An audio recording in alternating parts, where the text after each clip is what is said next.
Chapter 774. What was the extreme of flames? Many people might have asked this question before. Before today, if someone had asked Guhan this question, Guhan would have refused to answer it because he didn't know the answer and didn't want to mislead anyone. However, if someone asked Guhan this question now, Guhan would definitely answer that person. The extreme of flames was water. This was what Guhan saw with his own eyes. After the flame tornado spun for a few minutes, it suddenly started to rain in the eye of the tornado. Droplets of rain fell from the sky and landed all around Juzi. The rain seemed very ordinary and there was nothing special about it. However, when one of the drops landed on Juzi's body, Juzi, who didn't have any reaction to the 40 million degree heat, suddenly jumped up from the ground as if she had been bitten by a poisonous snake.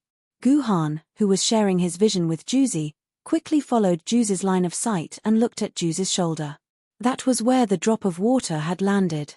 At this time, the shoulder had become a charred black, and black smoke was constantly coming out of the spot where the drop of water had landed. Juzi was actually burned. Guhan was shocked. Juzi's body was made of fusang wood, which was used by golden crows to rest on.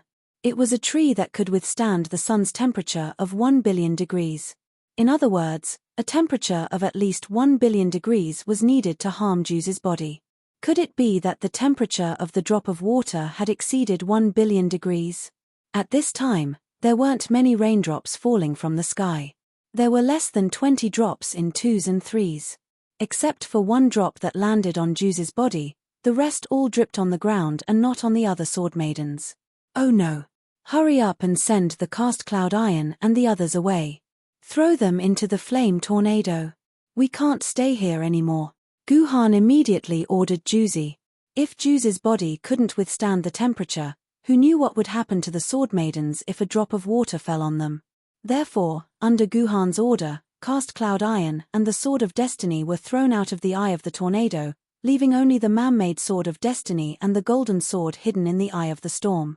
Master, should we throw away the sword of destiny? Juzi asked Guhan after some hesitation.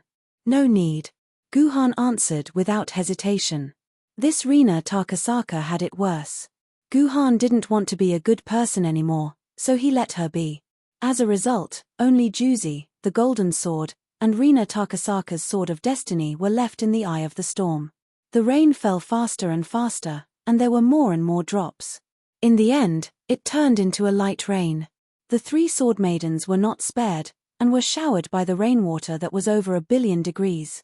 Juzi had it worse. Smoke rose from all parts of her body, as if someone had set off firecrackers on her.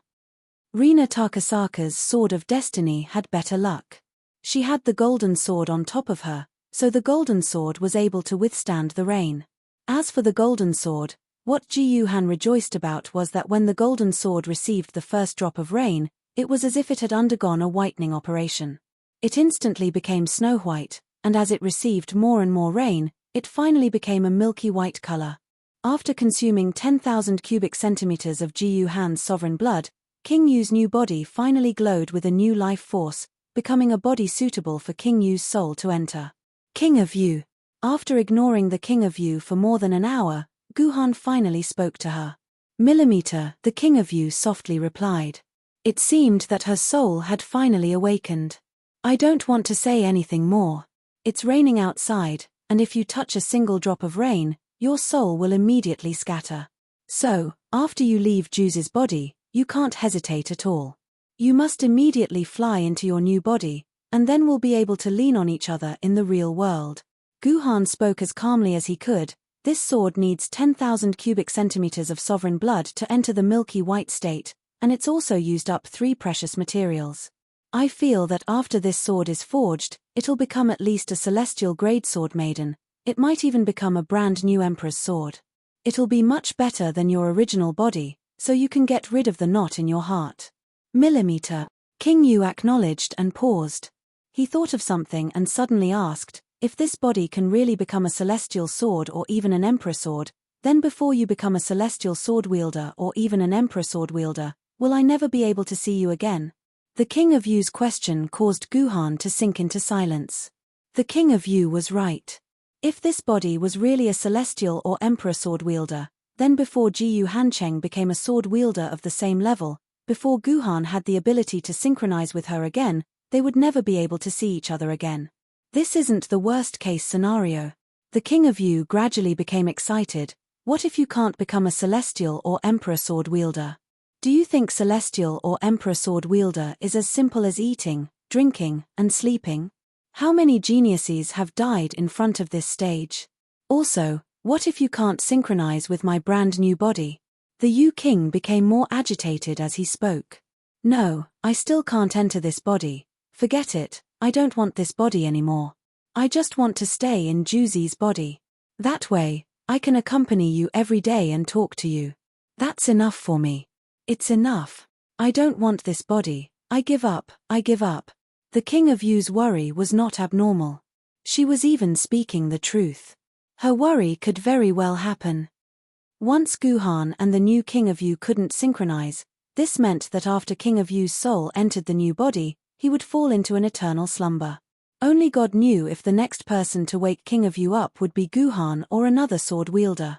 Even Guhan estimated that the chance of it not being him was around 50%.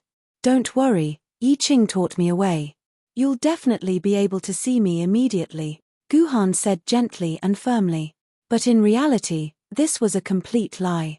Yi Qing had only told Guhan to find an ancient sword rank body. He hadn't said anything about forging a celestial or emperor sword rank body.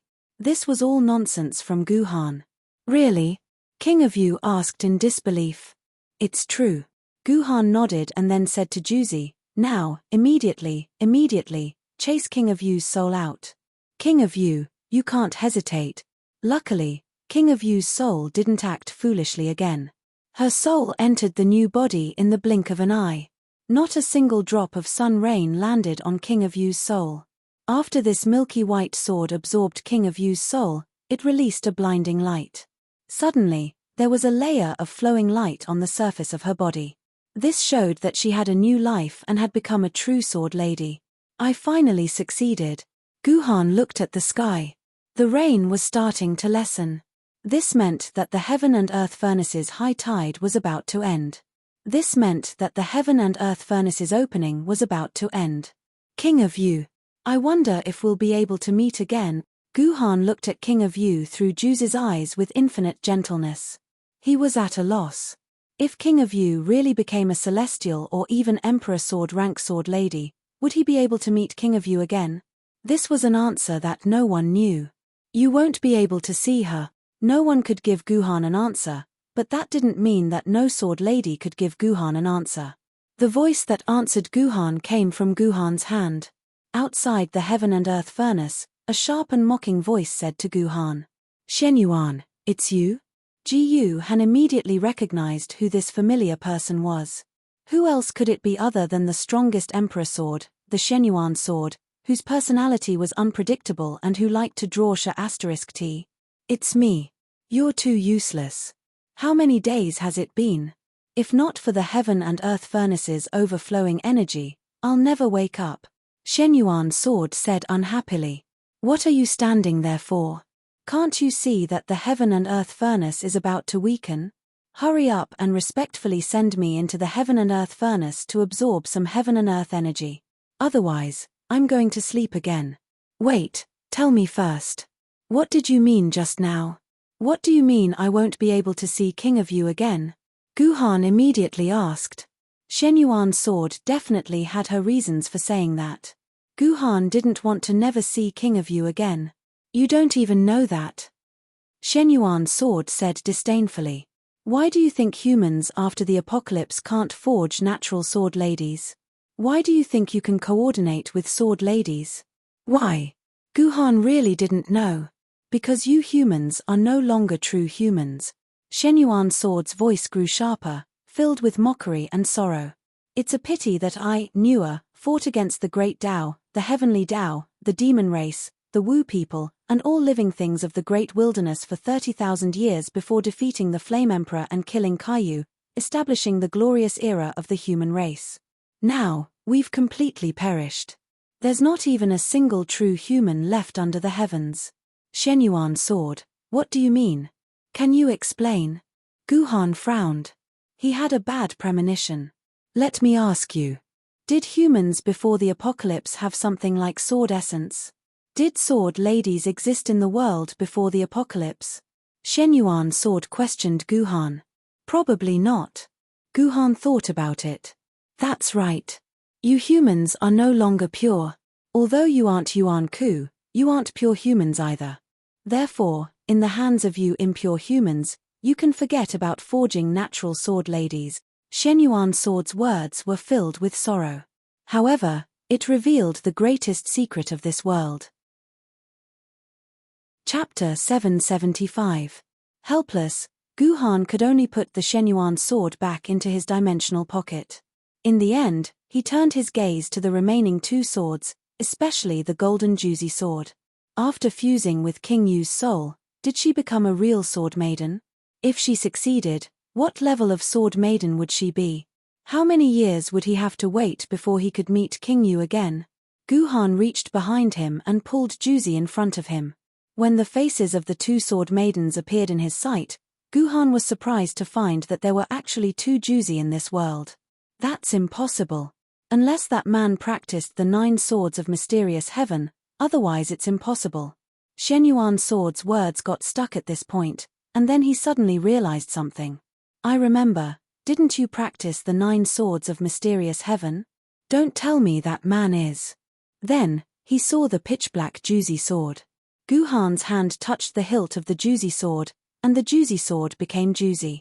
It held Guhan's arm and called out loyally with a hint of heartache, Master 200 cubic centimeters. 400 cubic centimeters. 1000 cubic centimeters. 2000 cubic centimeters. 4000 cubic centimeters. In 3 seconds, the last drop of blood in Guhan's body was sucked dry. His entire body was as dry as a mummy. When he was about to die in less than 10 seconds, the Shenyuan sword finally flew out of Guhan's body and quickly flew into the cauldron of heaven and earth through the hole in the lid, disappearing into a crazily spinning tornado. It was sucked away. It was sucked away by the skin of that thing. Guhan answered as calmly as possible. It's the cloud cast. Seeing this face, Guhan was also very happy. It was for the revival of the cloud cast, and for his good friend's true recovery. 2 of the swords still maintained their original appearance. The golden Juzi sword rested on top of the sword of destiny that contained Rina Takasaka's soul, and beside the golden Juzi sword lay the golden Shenyuan sword. Speaking of which, where did so many golden swords come from? Why did the style of the Shenyuan sword change in an instant? Just a moment ago, Great Emperor Shenyuan was leading the human race through all obstacles and worrying about the country and its people. Why did he suddenly seem to have turned into an Uro fanatic? Shenyuan? Guhan picked up the Shenyuan sword again and called out its name weakly. However, the Shenyuan sword did not answer Guhan. It seemed to have fallen asleep again. Listening to the Shenyuan sword's narration, Guhan vaguely realized that he might be close to the world's greatest secret. I understand. It must be because Juzi made King Yu's body look exactly like her, so the newborn King Yu has the same face as Juzi. Guhan pinched Yu Wang's face and looked at her naked body. He could only helplessly say, Juzi, it seems that you have a twin sister. Master, what do you mean by a prank? Juzi's voice suddenly sounded from behind Guhan. Guhan turned his head and saw Juzi looking at him with a pair of confused eyes. She did not seem to understand what a prank meant. What if that blood essence was absorbed by someone? Guhan recalled the scene of that day and the wonderful moment when Long Xiaoya was under his body under Wen Meiyun's guidance. Guhan could not help but recall the strange ending at the last moment. Yo! I didn't expect that guy's bloodline to still exist. The Shenyuan sword pondered for a moment. Was that person a man or a woman? Ji Yu Han, who had just woken up, immediately jumped out of the medical pod. The first thing he saw was Song Hammer's concerned face. However, Song Hammer was not alone. Beside Song Hammer's face, there was another face that he had not seen in a long time, leaning against Song Hammer's. What do you mean? What do you mean by the blood essence was absorbed by someone? The Shenyuan sword paused and asked in disbelief. Guhan shook his head without hesitation. There was no pain in this world that could compare to the pain caused by the sword lady's deep sword mark. If one could even endure this kind of pain, then other pain was nothing at all. With that, Guhan ignored this guy and turned his gaze to the furnace of heaven and earth. This feeling is. A hint of excitement appeared on Guhan's face. With a slight thought, the golden juicy sword in his hand radiated a brilliant light. Finally, it turned into the body of a petite girl. She was naked and had her eyes closed, quietly being held in Guhan's arms. You're really lucky. It's rare to find a woman in 10, and you actually met her. The Shenyuan sword's voice sounded a little disappointed. Is she still a virgin? The world has already entered the wrong path. Everything about you has been contaminated by the sword essence. Only a true human can complete the final step of being a natural sword lady. The Shenyuan sword's words sounded like a dull bell, ringing in Guhan's heart. No. Guhan answered quickly. Wait, if Juicy is behind me, then the person in my arms is, even I can't do anything about it. The Shenyuan sword's voice sounded excited again. The Shenyuan sword's voice seemed to become excited again. Let me tell you, if this sword lady forged after the great calamity truly wants to become a sword lady, she must use the essence of a pure-blooded human. Why are you so lucky? The Shenyuan sword seemed to spit. Then let me ask you again, are you afraid of pain? You're the F*King SM. Guhan gave Song Hammer a punch. Go play with your cloudcast iron. It's me. I sucked her virgin blood essence. Ji Han admitted straightforwardly. Just as he said this, the Shenyuan sword automatically flew up from Guhan's hand and pierced straight into Guhan's heart. The tip of the sword directly pierced into the heart and stuck to the heart. Like a vampire, it began to crazily absorb the blood in Guhan's body.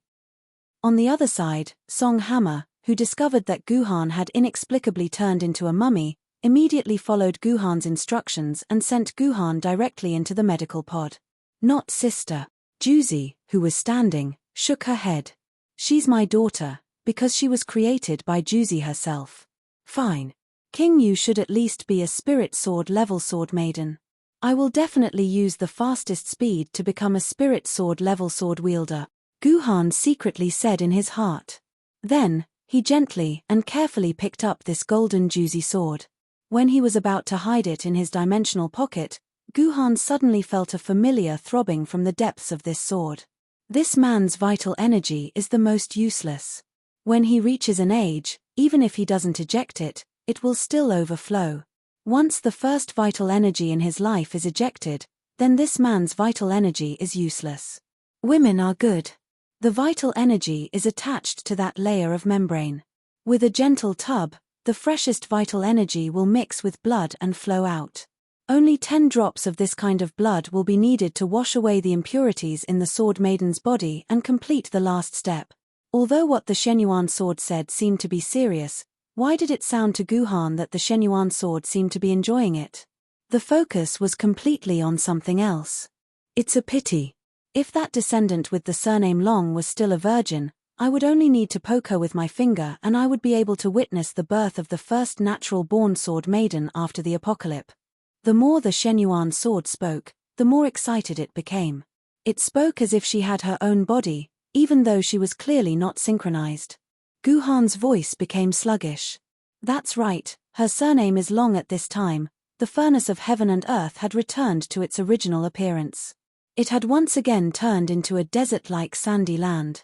The huge flame whirlwind from before had long disappeared.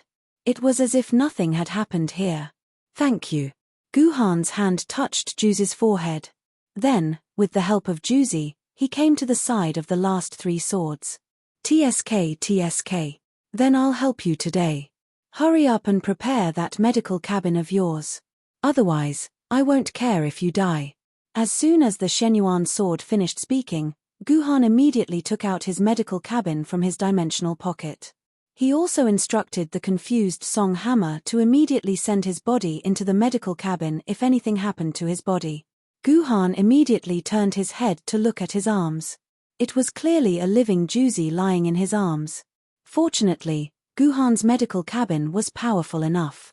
All sorts of precious medical resources were poured into Guhan's body. First, They maintained the functions of Guhan's various organs. Then, they began to rapidly restore the blood in Guhan's body. It wasn't until 3 to 4 hours later that Guhan slowly woke up from the medical cabin. No matter what, I must bring the Yu-King back to life. Guhan took a deep breath. If it's true that most humans have been contaminated, I know that there's at least one person who still has pure human blood. Alright, this is going to be a complete mess. Is that so? There's such a person. The Shenyuan sword raised its voice. Don't tell me the person you're talking about has the surname Long. Master, why are you holding Juzi in your arms, but Juzi can't feel Master's warmth? Juzi finally saw the appearance of the sword maiden in Guhan's arms and asked curiously. A woman. Guhan replied. Sour Popsicle, you're finally awake. Song Hammer's face bloomed into a smile. I say, have you fallen in love with something interesting recently? When did you fall in love with SM? And you even want to stab yourself with a sword? Hua Yuhao dragged his still slightly weak legs towards the center of the furnace of heaven and earth. There were 5 sword maidens scattered around. The first thing he saw was the natural sword maiden, the Zhongdian sword. Guhan directly put the natural sword maiden into his dimensional pocket. Yu-King. Guhan was just about to call out Yu-King's name, but his lips couldn't help but tremble. He said unhappily, Juzi, now is not the time to play pranks on me. Chapter 776. To sum up King Yu's current situation, first of all, King Yu had completely turned into Juzi after rebirth. However, the reason had already been found. It was because Juzi wanted to save trouble and created the tragedy of King Yu based on her appearance. As for whether it was twins or mother and daughter, Guhan did not care. How could a man be tied down by such a small matter? Let King Yu and Juzi argue. Guhan was not stupid enough to interfere. Next was King Yu's level. The new King Yu was not a spirit sword, celestial sword, or emperor sword like Guhan expected, but a famed sword. Moreover, King Yu's sword mark had already appeared in Guhan's mind palace and was very friendly with Juzi's sword mark. Otherwise, Guhan would not have been able to release King Yu. King Yu and Juzi's sword marks were like a pair of mandarin ducks in Guhan's mind palace. They were very close, unlike Heaven Reliance and Duryu's sword marks. If their sword hilts weren't fused together, these two sword marks would have fought to the point where the world would have been turned upside down. King Yu and Juzi's relationship was like a model for twin sword ladies. In reality, this was similar to the sword marks of twin swords. They were all the same and the sword marks were very friendly. However, one person could not wield 2 swords. They had to be identical twin swords to synchronize and coordinate them. Yuan-Tu and Avich's strange twin swords actually had to kill each other to become emperor swords. The most important reason Guhan confirmed that the new King Yu was a famed sword was that Guhan found that the sword essence in his body had reached around 46,000, which was 10,000 quarks more than before. Other than synchronizing and coordinating the new King Yu, Guhan could not find a second reason to explain the 10,000 quarks of sword essence that suddenly appeared. However, Guhan could not understand. He had used so many precious materials on King Yu, so why was she still a famed sword lady? This didn't make sense. Guhan quickly threw this thought to the back of his head. Famed sword rank was good too. This way, he did not have to wait for him to become a sword wielder of immortal sword rank or emperor sword rank. Yu Wang could truly appear by his side now, and that was enough. Thinking about this, King Yu finally woke up. As soon as she woke up, she discovered that she was completely naked. Her face immediately turned red, and with a flash of light, a new set of clothes appeared on her body. This was the Sword Maiden's basic ability. She could transform into a set of clothes. However, the appearance of the clothes she transformed into was fixed, as if it was fixed in her life and could not be changed at all. There was a scientific name for it among the sword ladies. It was called the Sword Lady's Original Attire, which meant the Sword Lady's original attire. Qingpin's original attire was a jade green dress, while Duyu was wearing a light red princess dress. Yi Tian was wearing a blue chivalrous female attire. Juzi was wearing a black water-sleeved dress, while Yu Wang was wearing a grey short skirt and leather armor. Wait, why did Yu Wang's attire change? What are these clothes?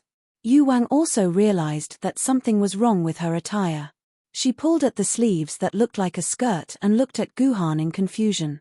How did this king's clothes become like this? Alright, she had just returned to reality, and Yu Wang had actually changed back the way she had called him in a long time. If you had a mirror, you would realize that things aren't so simple, Guhan said to herself. Then, she took out a mirror and handed it to Yu Wang. Here, see for yourself. He had thought that Yu Wang would explode in anger, just like the previous 2 times. For the sake of the ancient sword rank and the immortal sword rank, she had hesitated. Guhan had to persuade Yu Wang to accept the truth. Therefore, Ji Yuhan was prepared to waste a lot of saliva to convince King Yu to accept the fact that he had undergone plastic surgery. However, he was surprised to find that King Yu did not show any displeasure. Instead, he looked relieved, as if this was exactly what King Yu wanted. That's great.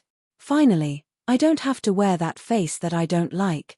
Yu Wang leaned into Guhan's embrace and said in a daze, after knowing that I'm not fated with the original body, I kept thinking that I shouldn't wear my original appearance. From that day on, Yu King Go Zhenjian had nothing to do with me. I don't want to have anything to do with the original body. Oh, no, Yu King Go Zhenjian. At least in this world, no one will know that I had anything to do with Yu King Go Zhenjian. It's great to be able to change my appearance. This way, I don't have to worry about others discovering my original identity. Yu Wang said what she was thinking. So she wanted to completely break away from Yu King Go Zhenjian, so she didn't even want her original appearance. Actually, thinking about it, this was normal. No one wanted others to know their previous identity after becoming independent. Furthermore, Yu Wang was just a fragment of Yu King Go Zhenjian's consciousness. If others knew this, how would they view Yu Wang? Would they think that she was just an accessory to Yu King Go Zhenjian? This would be a devastating blow to Yu Wang's dignity. Then don't you think it's bad that you look exactly like Juzi? Guhan asked. No. Yu Wang shook her head. These few days, I stayed in Juzi's body and went crazy and noisy. Juzi didn't say a single word and was very tolerant and protective of me. I was able to revive because of Juzi. Without Juzi, I couldn't even leave the game. Why would I mind that I look exactly like Juzi? On the contrary, this is my fortune. In the future, Juzi and I will be twin sisters. Yu Wang smiled brightly. The development of the matter was smooth and harmonious beyond Guhan's expectations. Yu Wang actually didn't have a trace of displeasure. This was great. If that's the case, then you better change your name. Guhan touched Yu Wang's face. Even though he was touching Yu Wang's face, it felt like he was teasing Juzi. This king also feels that this king needs to change his name. At this point, Yu Wang suddenly became excited. It was as if he had been looking forward to changing his name for a long time. He also called himself this king. Think of one yourself. Guhan nodded. You can think of a unique name for yourself. That way, you can be completely independent and become a new self. I'll think of one myself. Yu Wang trembled with excitement. This was the process of representing his new life. How about I call myself Yu Guo? No. This is still connected to Yu Wang. This name won't do. Before Guhan could say anything, Yu Wang rejected this name. Then call me Wu Wang. Yu Wang suddenly said. What did she mean? She wanted to kill Yu Wang? No, there's already Wu Wang Fuchai sword. Guhan rejected it for her. Then call it Frost King sword. Yu Wang's eyes flashed with tenderness. Frost King was the combination of Guhan and Yu Wang's names. Yu Wang's thoughts could be guessed without thinking. Frost King sword also exists. It's a treasured sword maiden. Guhan mercilessly rejected it again. Then call it Spring and Autumn sword. Yu Wang wanted to use the era she lived in to name herself. Spring and Autumn sword, it's a famous sword maiden. Spring and Autumn King sword. Yu Wang decided to increase the number of words in the name to 4. No sword maiden would be able to meet this. Spring and Autumn King sword also exists. Oh, I remember, it's Jie Zitui's sword. Guhan once again mentioned Yu Wang's name. F***ck. Yu Wang's mind was about to collapse. What was this? Who was that Jie Zitui? How could they meet this? Everyone must have experienced this before. Once they were in a state of mental breakdown, no matter how simple the matter was, they wouldn't be able to think of a solution. Instead, the more they thought, the more confused they became, as if they were about to explode. Should we call it honey orange sword? Juzi, who was standing behind Yu Wang, said softly. Juzi and honey orange. It seemed like Juzi already saw Yu Wang as her own child. After all, honey orange and Juzi looked like a pair of mother and daughter. What puzzle. This name sounds weird and mysterious. I don't want it. The King of Yu rejected Juzi's suggestion without even turning his head. It didn't matter if he didn't reject it. Gu Han would reject it for her. Then let's call it Qi Dian sword. Suddenly, another voice came from behind. Your Highness, you've completed a shocking rebirth. It's as if you've obtained a brand new life. You've arrived at a brand new starting point, and you've also had a new beginning. Qi Dian sword. Qi Dian sword. Yu Wang repeated this name a few times. The joy on his face became brighter and brighter. He clearly liked this name. Gu Han, let me ask you. Is there anyone with this name in the Sword Lady? Yu Wang immediately asked Gu Han. No. Gu Han replied plainly. However, his attention wasn't on Yu Wang but behind him. All right, I've decided. From now on, there will no longer be a Sword Lady called Yu Wang. There will only be a brand new Qi Dian sword. Yu Wang stood up and announced. Qi Dian thought that after making such an important decision, Gu Han's expression would definitely change. However, Qi Dian was displeased to find that Gu Han's attention wasn't on him at all. Instead, he was looking behind him. What are you looking at? You should be looking at me. Qi Dian pouted. He turned around and was completely stunned. Qi Dian was in a daze because it saw Rina Takasaka. The woman who had stolen its body was standing behind it. She had a calm expression on her face, and there was no hint of guilt on her face. What made Qi Dian feel even worse was that she felt a throbbing feeling from Rina Takasaka. Not only did she feel this feeling from Rina Takasaka, she also felt it from Qing Pin, Duyu, Yi Tian, and Juzi.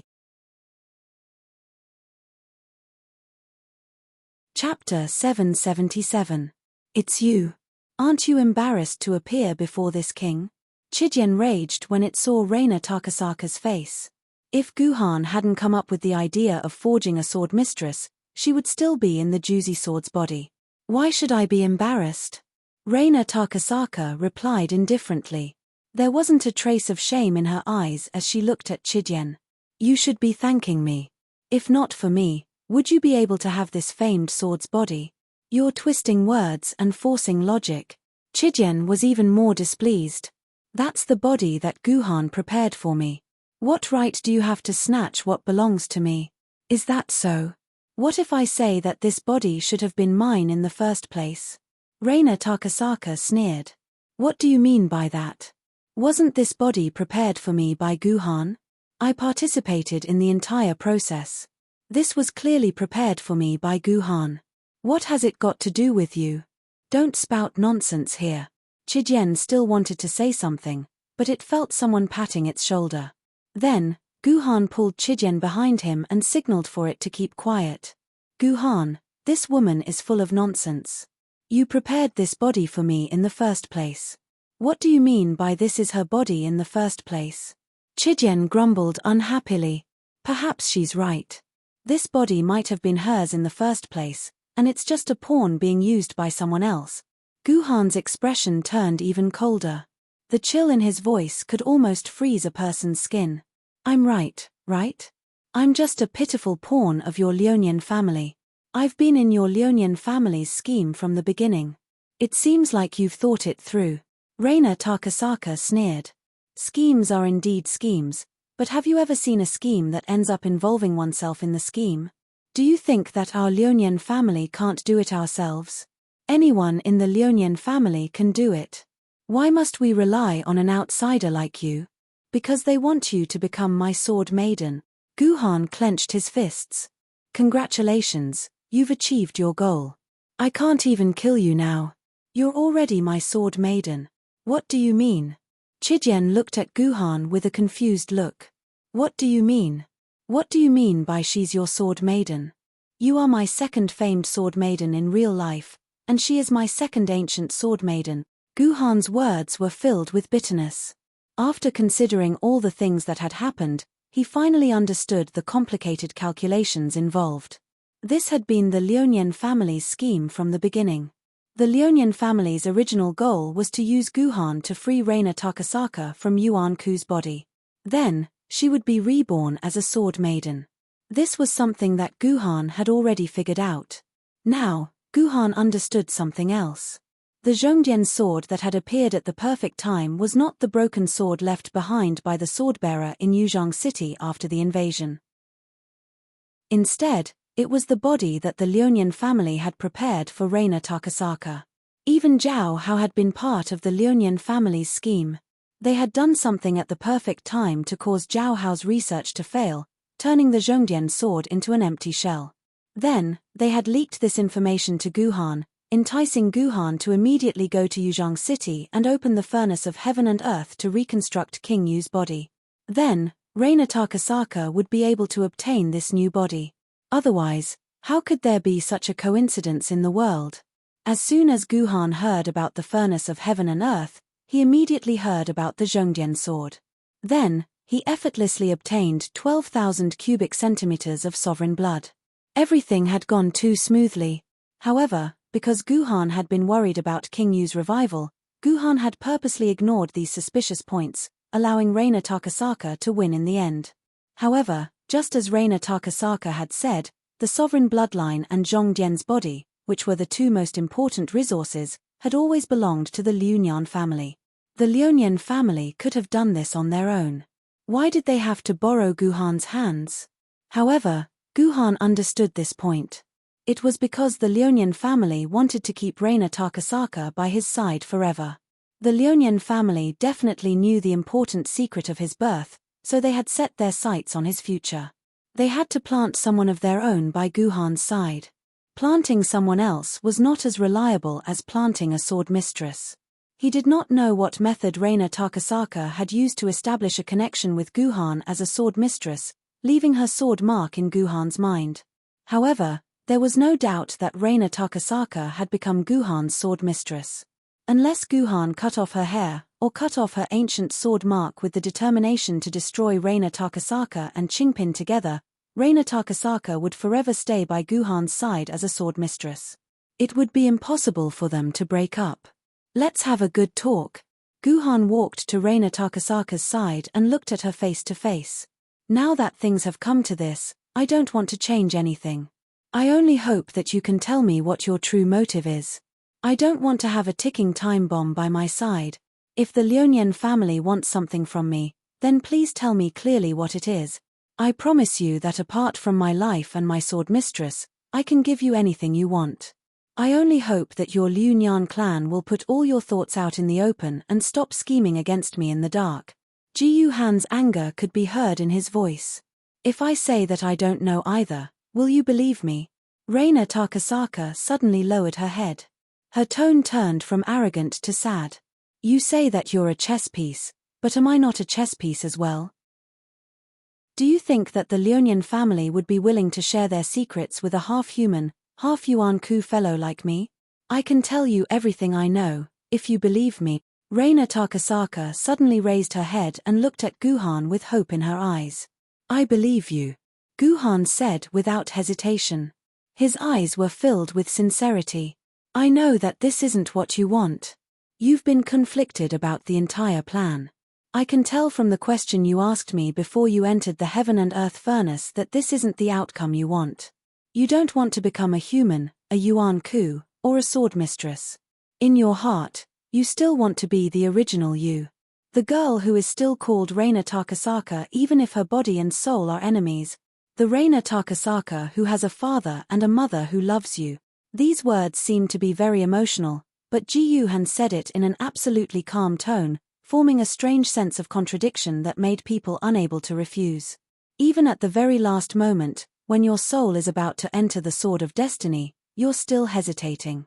When the Sword of Destiny turned milky white, Chijian hesitated for a long time in the Sword of Destiny. I had to persuade her for more than 10 seconds before she left the Sword of Destiny. Similarly, your soul did not enter the Sword of Destiny during those 10 seconds. I think you're the same as Chijien. You're hesitating as well. You're wondering if you should snatch Chijien's chance at rebirth. Am I right? Guhan finally finished his series of words. I didn't think that the person who understands me the most is. Tears began to stream down Reina Takasaka's cheeks. This damned body. I can't even control my tears. Reina Takasaka mumbled to herself. After changing her body, her personality seemed to have changed quite a bit as well. Since you trust me, I'll tell you everything I know. Reina Takasaka took in a deep breath and began to tell a sad story. Fleeting Time was around the same age as Liunian Ling at the time. Both of them had just turned 18 and left the Fleeting Time family, eager to explore the world. Fleeting Time met a beautiful girl in his travels. She had curly hair and would do silly things from time to time. Fleeting Time was completely mesmerized by her. The origin of this girl was not ordinary. She was the granddaughter of Sword Emperor Yang Jin, who was nearly 70 years old at that time. Moreover, she was also a powerful spirit sword master. In her hands were sword mothers, all of which were powerful sword mothers that could control the air and wind. For some unknown reason, Fleeting Time had never seen Fleeting Time release the sword mistress from her body. What happened next was just like those cliché soap operas. Fleeting Time and the girl finally fell in love with each other after many adventures. They confessed their feelings to each other and promised to spend the rest of their lives together. Fleeting Time, who had been poisoned by the charm poison, forced himself on the girl, and the situation had reached a point where it was impossible to salvage the situation. The girl had no choice but to tell Fleeting Time the truth.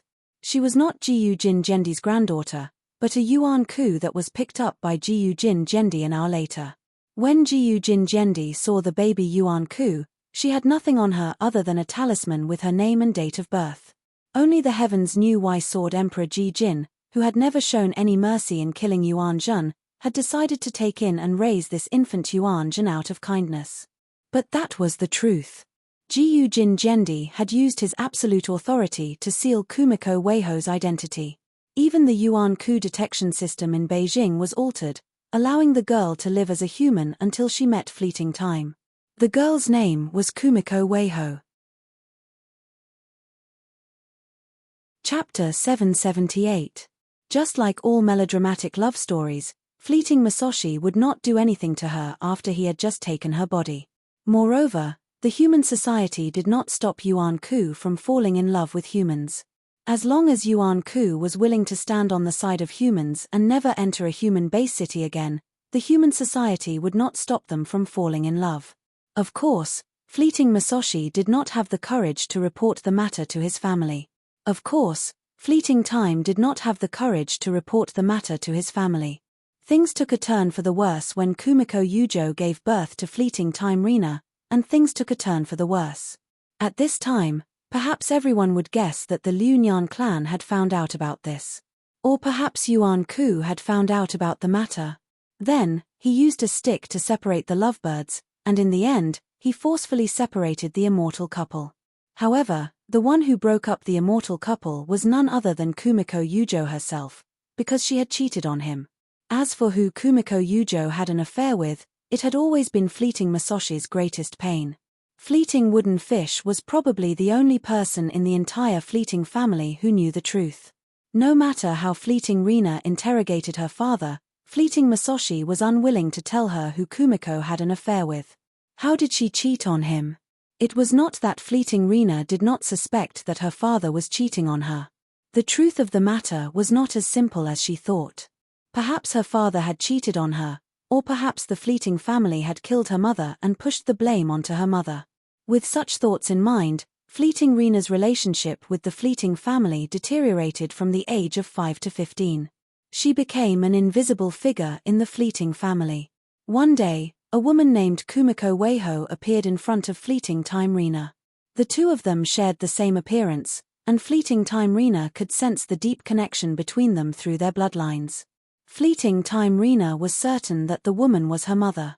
After the mother and daughter met, Kumiko Yujo taught Fleeting Rina many things. It was also during this time that Fleeting Rina learned her ability to control the air. Fleeting Rina finally asked the question that had been bothering her for a long time. What was the truth? Did my mother really cheat on me? To Fleeting Rina's surprise, Kumiko Yujo admitted to the matter. However, she did not reveal who she cheated on. She only told Fleeting Rina that she was the one in the wrong, and that Fleeting Masashi had nothing to do with it. She also hoped that Fleeting Rina would not resent Fleeting Masashi or betray the Fleeting family. Apart from the Fleeting family, there was no other place in the world that could give Fleeting Rina a bright future. As for Liuyan Ling, she was Fleeting Masashi's second daughter and Fleeting Rina's younger sister. She was 2 years younger than Fleeting Rina, and it was said that the marriage was a political one. Fleeting Rina did not care about the details, and she even avoided Liuyan Ling on purpose. Liuyan Ling did not even know that Fleeting Rina was her sister, and they only met a few times. At that time, Fleeting Rina was with Yuan Ku's friends in the Fleeting family, and Liuyan Ling thought that Fleeting Rina was just a guest of the Fleeting family. After Kumiko Yujo's words, Fleeting Rina's relationship with the Fleeting family improved. As a member of the Fleeting family, Fleeting Rina began to participate in the Fleeting family's affairs. She killed many Yuan Ku with her own hands, and she even trained in the Fleeting family's intelligence department for a period of time. Later on, Fleeting Rina received a quest, which required her to use green silk cutter to cut the paw sword and bring it back to the Fleeting family residence. Everyone knew the outcome of the quest, and Fleeting Rina entered a state of recuperation after that. She did not participate in any more quests until Liuyan Ling brought Guhan to the Fleeting family. Fleeting Wooden Fish summoned Fleeting Rina to his side, and told her that the Fleeting family needed someone of the Fleeting family's bloodline to stand by Guhan's side. This person could not be Liuyan Ling, as Liuyan Ling needed to inherit the Fleeting family's bloodline. This person could only be Fleeting Rina. In return, the Fleeting family would free Fleeting Rina from her current state of being neither a human nor a Yuan Ku, allowing her to live an eternal life in this world. Just as Guhan had said, Fleeting Rina was hesitant. If she chose to become the Sword Maiden, she would have to say goodbye to her parents and her bloodline. That was why she had asked Guhan about Guhan's attitude towards Yuan Ku. As for why she had asked for Guhan's opinion, it was up to him to decide. At the very least, Guhan did not know the answer to this question. I'm so touch. Du had jumped out of the crowd, and he clapped his hands vigorously with tears in his eyes. He was deeply immersed in Fleeting Rina's story. So there's such a beautiful story behind this. Chijian, who had expressed its dissatisfaction towards Fleeting Rina, was also touched by Fleeting Rina's actions. Chijian's personality was on full display at this moment. After listening to Fleeting Rina's tragic story, Chijian had completely forgotten about the fact that his body was stolen from him. He gently hugged Fleeting Rina and patted her shoulder. You don't have to worry anymore. Although Guhan is not a good person, he is not a bad person either. As long as you're willing, you can join our family. No one will care about your past. Let the grudges from the past fade away with the wind. Shouldn't you be looking forward to the future? Chijian's words had wiped away all the grudges from the past. Sigh. Parents are the most unreliable people in the world. You clearly don't like parents like them, and yet you were born into their womb. This is the root of all human suffering. Yi Tian appeared out of nowhere and patted Fleeting Time Rina's head as he said something that sounded very poetic. Are you Qingpin's friend from now on? Poor Scholar appeared out of nowhere and rode on top of Fleeting Time Rina's neck. We're good friends from now on. Let me ask you a question. Do you like to eat meat? He asked while pinching Fleeting Time Rina's cheeks. Meat? I don't really like him. Fleeting Time Rina replied in confusion. Then it's decided. From now on, all of your meat belongs to Qingpin. I, Qingpin, will take care of you in this house. If Guhan doesn't like you, I'll pee into Guhan's mouth when he's asleep. Qingpin patted his chest as a guarantee. Guhan shuddered when he heard Qingpin's words. Did he really do that? Fleeting Rina's story had won over the sympathy of most of Guhan's sword ladies. Even Qingpin, who was almost separated from Guhan because of Fleeting Rina, seemed to have forgotten about the incident, and began to get intimate with fleeting Rena.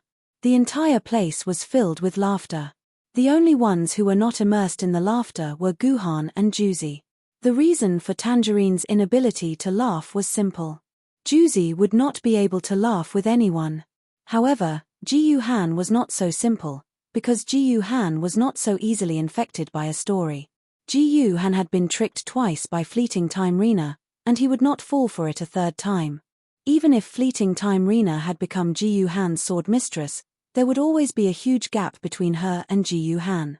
To put it bluntly, if a terrible situation were to occur, such as when Ji-Yu-Han had to choose between Juzi and King Yu, and if he had to give up one of his sword ladies, he would not have been able to do so. Juzi was the one he had to give up on, and Fleeting Rena was the sword lady now. This was something that could not be helped. The relationship between Fleeting Rena and Ji-Yu-Han was unimaginably complicated, and it was not surprising that something like this would happen. However, Guhan did not show it on the surface. When the other sword ladies welcomed Fleeting Rena into Guhan's family, Guhan smiled and patted Fleeting Rena's forehead. "Miss Rena, I'll use this title to ask you one last time. Are you really willing to give up on everything and become my sword lady?" asked Guhan in a serious tone. "Although you're my sword lady, I can promise you that you will not be with me. If you're not willing to be with me, you can do whatever you want within 200 kilometers of me. You can do whatever you want. I will not stop you." Deep down in his heart, Ji-Yu-Han hoped that Fleeting Moment Rena would leave him forever. Nobody would want to have a ticking time bomb by their side, as it was filled with uncertainty. "The moment my soul entered the Sword of Destiny, I've made up my mind. The Fleeting family no longer has anything to do with me. I will not return to the Fleeting family."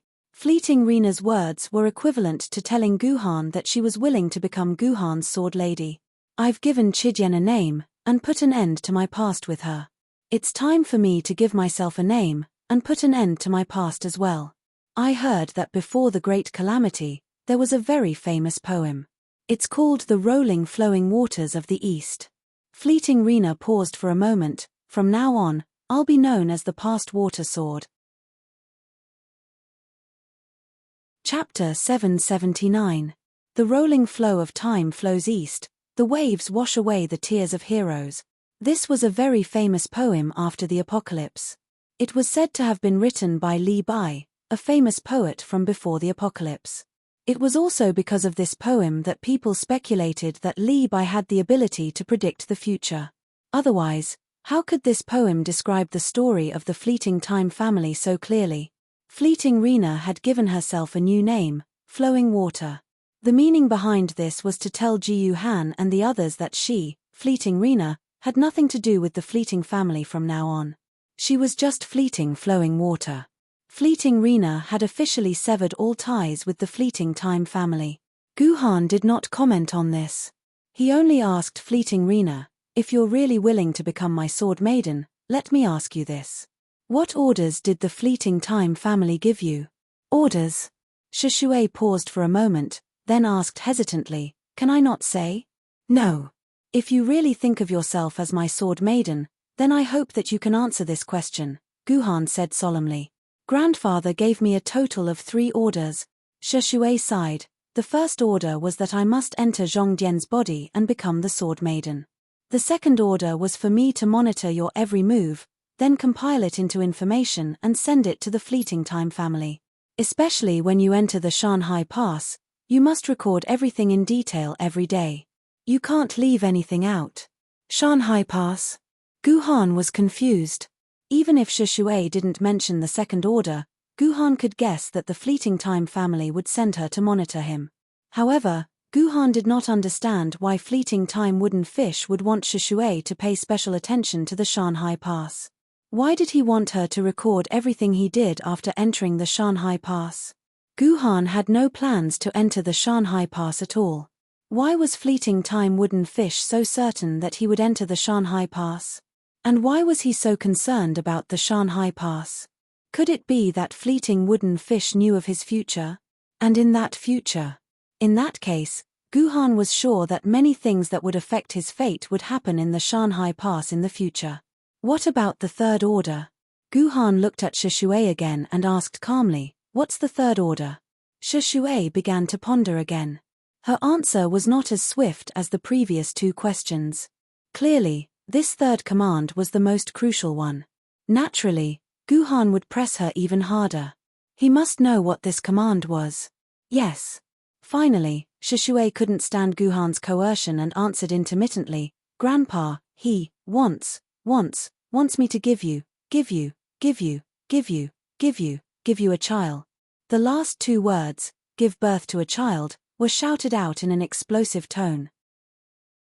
It was obvious that saying these words consumed a lot of Shishui's courage, and also completely stunned Guhan. What the hell is this? Why would fleeting time wooden fish want Shishui to bear him a child? This was completely illogical, because it was impossible for a sword maiden to get pregnant. This was common knowledge that every human knew. Although a sword maiden could have sex with her sword wielder, it was only the movement of a piston between the two bodies. However, this was just the simple movement of the piston between the body structures. Using silicone to make an airplane cup and adding an automatic sprinkler system, it would be very harmonious. There was no difficulty at all. However, giving birth was different. At least, humans had yet to develop a man-made object that could replace a human female to give birth to a child, let alone an existence like a sword maiden. To put it bluntly, their bodies were evolved from the sword itself. Some scientists had studied the body of a sword maiden and discovered that although their body structure was the same as a human female's, sword maidens did not have blood, and there was no connection between their organs. They were more like a plaster fruit at home, only existing for the sake of existence, and could not play any real role at all. Since ancient times, the number of sword wielder who had sex with their own sword maidens had exceeded 300,000. Among these 300,000, there was not even a single child. This had been proven by facts. Now that Shishui had become a sword maiden, how could she give birth to a child for Guhan? This was simply an impossible proposition. "I know what you're trying to say." Shishui blushed. "I don't believe I can give birth to a child for you either, but Grandpa swore that you're different from other men, and that your thing, it can definitely, but don't even think about it, even if I die, I won't give birth to that thing for you." After saying that, Shishui ran away with a red face. "Phut, don't come to me for something as boring as giving birth to a child." Yi Tian looked at Guhan with disdain, then walked away leisurely. "Temph, I won't give birth to a child for you either, go find someone else." "Sister Yi Tian, wait for me." Chidian also slipped away. But did her last words tell Guhan that he could have an affair as he pleased in the future? "Big brother, if you don't mind those hateful and boring ethics, then I can." Before Duyu could finish, Ji Yuhan pulled on Duyu's hilt and put Duyu back into its scabbard. If he let Duyu continue, who knew what she would say that even Guhan wouldn't be able to accept? "You're all useless things. Things like giving birth still depend on Qingpin." Qingpin sat in Guhan's nursery again and patted his belly generously. "Stupid Guhan, as long as you promise to give Qingpin 200 pounds of meat every day, I'll lend my belly to you for a year." "No, Qingpin saw on TV that a pregnancy only needs 10 months, then I'll lend my belly to you for 10 months. You go back too." Guhan knocked on Qingpin's head. Then, Qingpin followed in Duyu's footsteps and ran back into the scabbard unwillingly. However, Ji Yuhan would never tell anyone that when Ji Yuhan heard Qing Qiu say that, he actually got hard. This was simply an unforgivable sin. It must have been a long time since he had sex with Chidian, so he couldn't suppress the fire of desire anymore. "What about you? Is there anything you want to say?" At that moment, only Juzi was left beside Guhan. Guhan asked Juzi with a pained expression. He could only hope that the usually calm sword mistress could calm down a little at a time like this. Juzi obeys master's orders. Juzi suddenly sat on the ground and spread her legs. "Master, do you want to use Juzi now? If you want to have a child, I suggest master rest for 5 days. According to human calculations, after 5 days, Juzi will have the highest chance of getting pregnant." "All right. You come back too." Guhan was speechless. He put Juzi back into the scabbard and left the furnace of heaven and earth that had completely changed his fate. Finally, Guhan temporarily put all the sword mistresses back into his scabbard and returned to Song Hammer and Zhao Hao's side. What do you two plan to do? Do you want to follow me back to Beijing City? Or do you want me to send you back to Yuzhong City? Guhan asked. These two people had seen the entire process of the furnace of heaven and earth.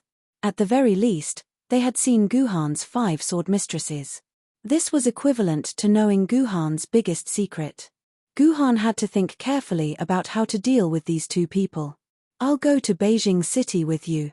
Song Hammer immediately raised his hand. Song Hammer had long yearned to go to the legendary number 1 human city.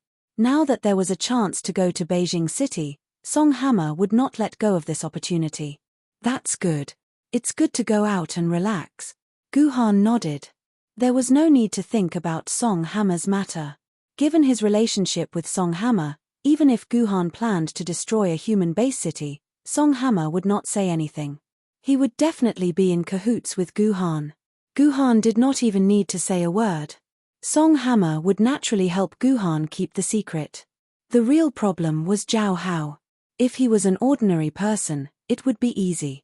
Guhan would directly erase his memory and then give him a sum of money so that he could live the rest of his life safely and happily. He would not even have any psychological burden if he killed him with a single slash. If Zhao Hao was the sword-bearer, it would be easy. Guhan would force Zhao Hao to swear on his sword mark that he would never tell Guhan's secret. Otherwise, the sword mark would be covered in dust and the sword lady would never be able to free herself. Never underestimate the oath a sword-bearer made on his sword mark. This was not the kind of oath that an ordinary person could casually make. Once the sword-bearer broke the oath he made on his sword mark, the sword mark would be covered in dust. There was a high chance that he would never be able to free the sword lady. Therefore, once the sword-bearer swore on his sword mark, he would never betray his oath unless he had no other choice. However, although Zhao Hao's physical qualities were exactly the same as an ordinary person's, he was indeed a sword-forging grandmaster.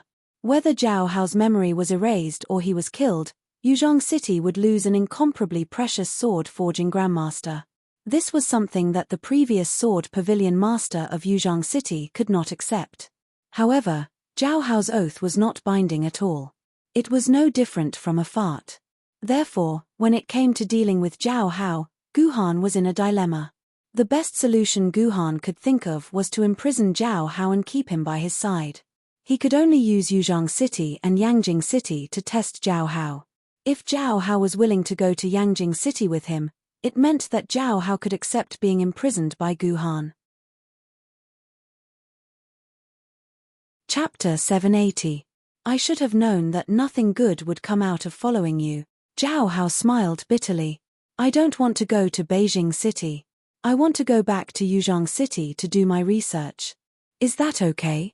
Then please continue to stay in prison. Guhan nodded. He was telling the truth. Guhan could only ask Liu Lei to put Zhao Hao back in prison and forbid anyone from visiting him, not even the prison guards. Only the robots would deliver his meals every day. This way, Guhan could feel a little more secure. Then when can I be released? Zhao Hao asked again. You don't want to lock me up forever, do you? Not really. I promise you, when I become a sword wielder of the immortal sword one day, I will definitely let you out. When that time comes, you can say whatever you want. I will not interfere. Guhan promised. Then can I continue my research in prison? Zhao Hao tugged at his beard. Yes. Ji Yuhan readily agreed. This was easy to deal with. They could just directly lock Zhao Hao back in the original prison. The laboratory and the like were all ready-made. However, the prison had to be remodeled. At the very least, all the prison guards had to be replaced with robot prison guards. This way, he could ensure that no rumors about Zhao Hao would spread. A few hours later, Guhan returned to Yuzhong City again. Once again, he entered through the small door and disguised his appearance. Then, he stealthily contacted Liu Lei's personal terminal. Master, Guhan said respectfully. What do you want from me? I am busy and have no time to deal with your trivial matters. Although Liu Lei was unhappy, he took the initiative to ask, Kid, how are you doing in Beijing City? Are you living so comfortably that you have even forgotten about your master? After more than 10 days, there is no communication at all. I really wasted my time taking you as a disciple. Guhan did not complain about Liu Lei's contradictory words. He asked very straightforwardly, Master, do you have time to come out for a while? No. Liu Lei's answer was also very straightforward. There are a lot of trivial matters today. Your master's head is about to explode. Your master is an old man in his 80s. How could they withstand such torment? Besides, why do you want me to go out? Have you returned to Yuzhang City? Cough cough. Master, your disciple is unfilial. Your disciple is now in the Starbucks tea house in Yuzhang City. Guhan said in a low voice. What did you say? You bastard, master will be here soon. You better wait for me. How dare you come back? The other end of the communication was hung up with a bang. Hearing Liu Lei hang up the phone, Guhan calmly picked up an empty teacup from the side, picked up the teapot, and slowly filled the empty teacup. In less than 5 seconds, a void door opened beside Guhan, and Liu Lei directly teleported out from the void door. This made Guhan very envious, so the void door could actually be used at this time. You stinking brat, running back without a word, just what are you up to? Don't tell me you're trying to trick me like last time, Liu Lei said unhappily. The mess that Guhan left behind before leaving Yuzhang City had not been cleaned up by Liu Lei until now. Master, please have some tea. Guhan handed the freshly filled teacup to Liu Lei. Liu Lei snorted coldly and directly drank the tea in the teacup. Your disciple wouldn't dare trick master. Your disciple will return this person to master. When Liu Lei finished drinking, Guhan pointed to Zhao Hao beside him and said, Tianri, it's actually you. Where the hell did you run off to? The entire Yuzhang City is going crazy looking for you. Liu Lei finally realized that Zhao Hao was also sitting next to Ji Yuhan. He roared in a loud voice. Liu Lei wasn't lying. Yesterday morning, his subordinates reported to him that Grandmaster Tianri, Zhao Hao, who was originally staying in Mount Tai prison, had disappeared. Along with Zhao Hao was the broken Zhongdian sword. Moreover, according to another prison report, Zhao Hao's prison laboratory showed signs of being used. After Zhao Hao left Mount Tai prison, he should have returned to that prison laboratory. Unfortunately, a day had passed, and there was still no trace of Zhao Hao. Losing the Zhongdian sword was not a big deal. Liu Lei didn't care about the broken sword maiden. What Liu Lei really cared about was Zhao Hao. As one of the 3 rare Grandmaster swordsmiths in Yuzhang City, losing one meant that Yuzhang City had lost 1/3 of its high-end blacksmithing ability. How could Liu Lei not be anxious? Master, don't be angry. Your disciple has returned Grandmaster Tianri to you. Guhan chuckled and handed over the Zhongdian sword. Master, look at this sword. This is the Zhongdian sword. She's been repaired. Liu Lei's eyes lit up. As the former sword pavilion master, Liu Lei naturally had all the information about the sword lady in his mind. Thus, he recognized that this was the ultimate sword that had caused all the trouble at first glance. That's right. It's been repaired completely. Even the sword's spirituality has been restored. This is an innate ancient sword maiden that can be synchronized at any time, Liu Lei said excitedly. He thought that he had completely lost the innate ancient sword maiden. He didn't expect it to appear in front of him in perfect condition again. Tianri, you didn't fix it, did you?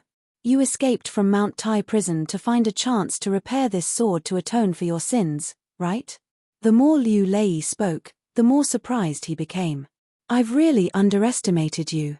You can actually repair the broken sword maiden. It seems that you've advanced to become a Grandmaster swordsmithing, ha ha ha ha. After 200 years, Yuzhang City finally has its own Grandmaster swordsmithing. Liu Lei suddenly laughed maniacally. Ahem. Lord Liu Lei, I'm very sorry. I didn't repair this Zhongdian sword. Zhao Hao coughed and said awkwardly, You didn't repair it. Liu Lei vividly demonstrated the essence of changing his face, directly changing from ecstasy to the current contempt. Did you go and ask Grandmaster Caillou to come back and help you repair it? Of course not. Master doesn't recognize me as his disciple anymore. I don't have the face to ask Master Scarlet Moon to repair it. Zhao Hao said shamefully. Actually, it was Lord Guhan who repaired the Zhongdian sword maiden. It has nothing to do with me. After all this time, it's still because of you. Liu Lei punched Guhan's shoulder. Tell me, what's going on? As long as you don't tell me that you've become a grandmaster swordsmithing, I can accept anything that happens to you. It's not a big deal. I just used the furnace of heaven and earth to repair the sword of Zhongdian, Ji Yuhan replied with his head lowered. After that, Ji Yuhan eagerly filled Liu Lei's teacup. Clang! The teacup in Liu Lei's hand fell to the ground, and hot tea splashed all over the table. What did you say you activated? Liu Lei slapped himself in the face. He could not accept Guhan's words. Lord Liu Lei, Lord Guhan did activate the furnace of heaven and earth. I can testify to that, Zhao Hao said with a bitter smile. What's going on in here? I'll give you 5 minutes to explain everything clearly to me. Liu Lei heavily slammed the table and sternly reprimanded. 5 minutes was more than enough for Ji Yuhan to explain the situation in a simple manner. Guhan first sent Zhao Hao away, then told Liu Lei everything. He even told Liu Lei about the changes in the King of Yu and fleeting Lina. After interacting with him for so many days, Guhan had a deep trust in his master. That was why Guhan did not hide anything from him. What the hell is going on? Liu Lei did not know how long it took for him to digest Guhan's words.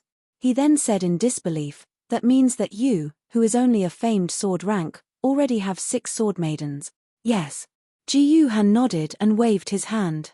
The 6 sword ladies, Pure Poverty, Shishui, Heavenly Reliance, Duyu, Juzi, and Chijian were released from Ji Yuhan's scabbard one after another.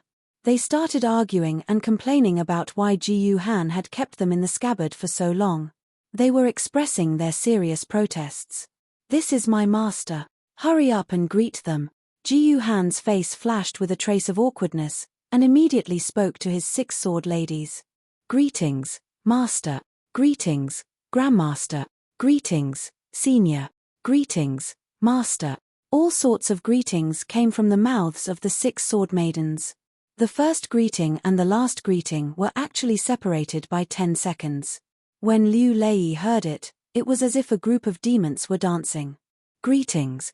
Greetings. However, Liu Lei did not have the time to care about this. Even though he was used to such a scene, he seemed to be at a loss. He acted like a father-in-law who had suddenly seen his 6 daughters-in-law. He was completely at a loss. Damn it, those who don't know might think that you have become Jendi. Liu Lei kicked Guhan. Tell me honestly, are you Jendi now? Master, I am a true famed sword rank sword wielder. I am honest with you, Guhan replied with his head lowered. How did you do it? How can you, a famed sword rank, have 6 sword maidens at the same time? Liu Lei felt that his worldview had been completely destroyed. If this news was made public, the worldview of the entire human world would be completely destroyed. A famed sword rank sword wielder actually had 6 sword maidens. Could it be that a sword wielder who was even more terrifying than Kanzu was about to be born? I don't know either. I am also at a loss right now. Guhan was telling the truth. Other than the reason for Duyu, Guhan was clear. This Shishui, who had inexplicably become the starting point of his 2nd famed sword rank sword maiden and the 2nd ancient sword rank sword maiden, was something that Guhan really could not understand. Liu Lei suddenly moved closer to Guhan's ear and whispered, Brat, have you ever heard of this saying? What? Guhan was at a loss. Da Mai Xing, King Chuanpu. Liu Lei said a common saying. Guhan knew this saying. This was a saying found in the ruins of Washington a few years ago. It seemed to be talking about the story of the penultimate president of the American Empire before the apocalypse, Trump. Legend had it that before he ascended to the throne, the entire American Empire was talking about this saying. I think this saying can be changed. You can call him that in the future. Your Excellency, King Ji Yuhan, Liu Lei said with a straight face. Chapter 781. After resting in Yuzhang City for a day, Guhan left Yuzhong City with Song Hammer once again. As for Zhao Hao, he left it to Liu Lei to deal with. As for how Liu Lei would deal with it, Guhan couldn't care less. Anyway, Liu Lei promised Guhan that Guhan's matters would never be leaked from Zhao Hao's mouth. With Liu Lei's tacit cooperation, it was much easier for Guhan to hide his ability. However, to be on the safe side, Guhan didn't return to his home in Mount Emperor. Instead, he stayed at Song Hammer's house for a night. Qingpin, Duyu, and Yi Tian caused a ruckus in Song Hammer's house. It was said that after Song Hammer's mother prepared Qingpin's dinner, she swore to God that she didn't want to touch any meat for a month.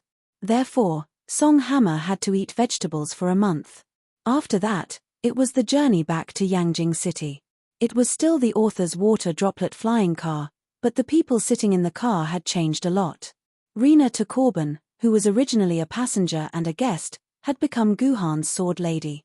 However, there was one more guest in the car, Song Hammer. Compared to the honest Rena Corbin, Song Hammer was very dishonest. He treated Guhan's water droplet flying car as his own playground. He constantly used his imagination to create all kinds of things. He had a lot of fun playing with it, as if the water droplet flying car had become his property. He didn't have the slightest awareness of being an outsider. For example, one of Song Hammer's favorite things to do was to play music. He sat on the floor of the water droplet flying car and ordered a sofa to pop up from the ground under his butt. Therefore, Song Hammer was bounced up to the ceiling by the sofa that suddenly appeared. It was as if he was playing on a trampoline. He was very happy. However, this little bit of fun was quickly forgotten by Song Hammer, because Song Hammer actually created something that surprised Ji Yuhan. Song Hammer had materialized something that looked like a gambling machine in a game shop. However, the gameplay of this gambling machine was different from normal gambling machines. There was an entrance at the top of the gambling machine. Song Hammer could put anything into the entrance, and the gambling machine would automatically evaluate the value of the item and give the corresponding game coins. Then, Song Hammer could use game coins to draw a random prize, and rewards of varying value would be given out at the exit of the gambling machine. For example, when Song Hammer threw her underwear into the machine, she pressed the button on the gambling machine and returned a sock to Song Hammer. What made Song Hammer unhappy was that he was the one who threw the sock in. Just as Song Hammer was happily playing with the gambling machine, Guhan, who had been paying attention to the droplet flying car's radar, suddenly discovered an anomaly.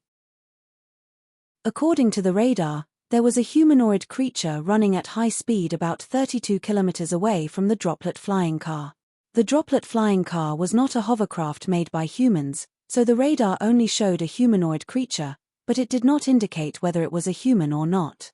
If it was a hovercraft made by humans, the radar would clearly indicate whether it was a human or a Yuan Ku. However, the droplet flying car was made by a prehistoric civilization, and they did not have an enemy like Yuan Ku. Naturally, they would not deliberately find a way to clearly mark the difference between a human and a Yuan Ku on the radar.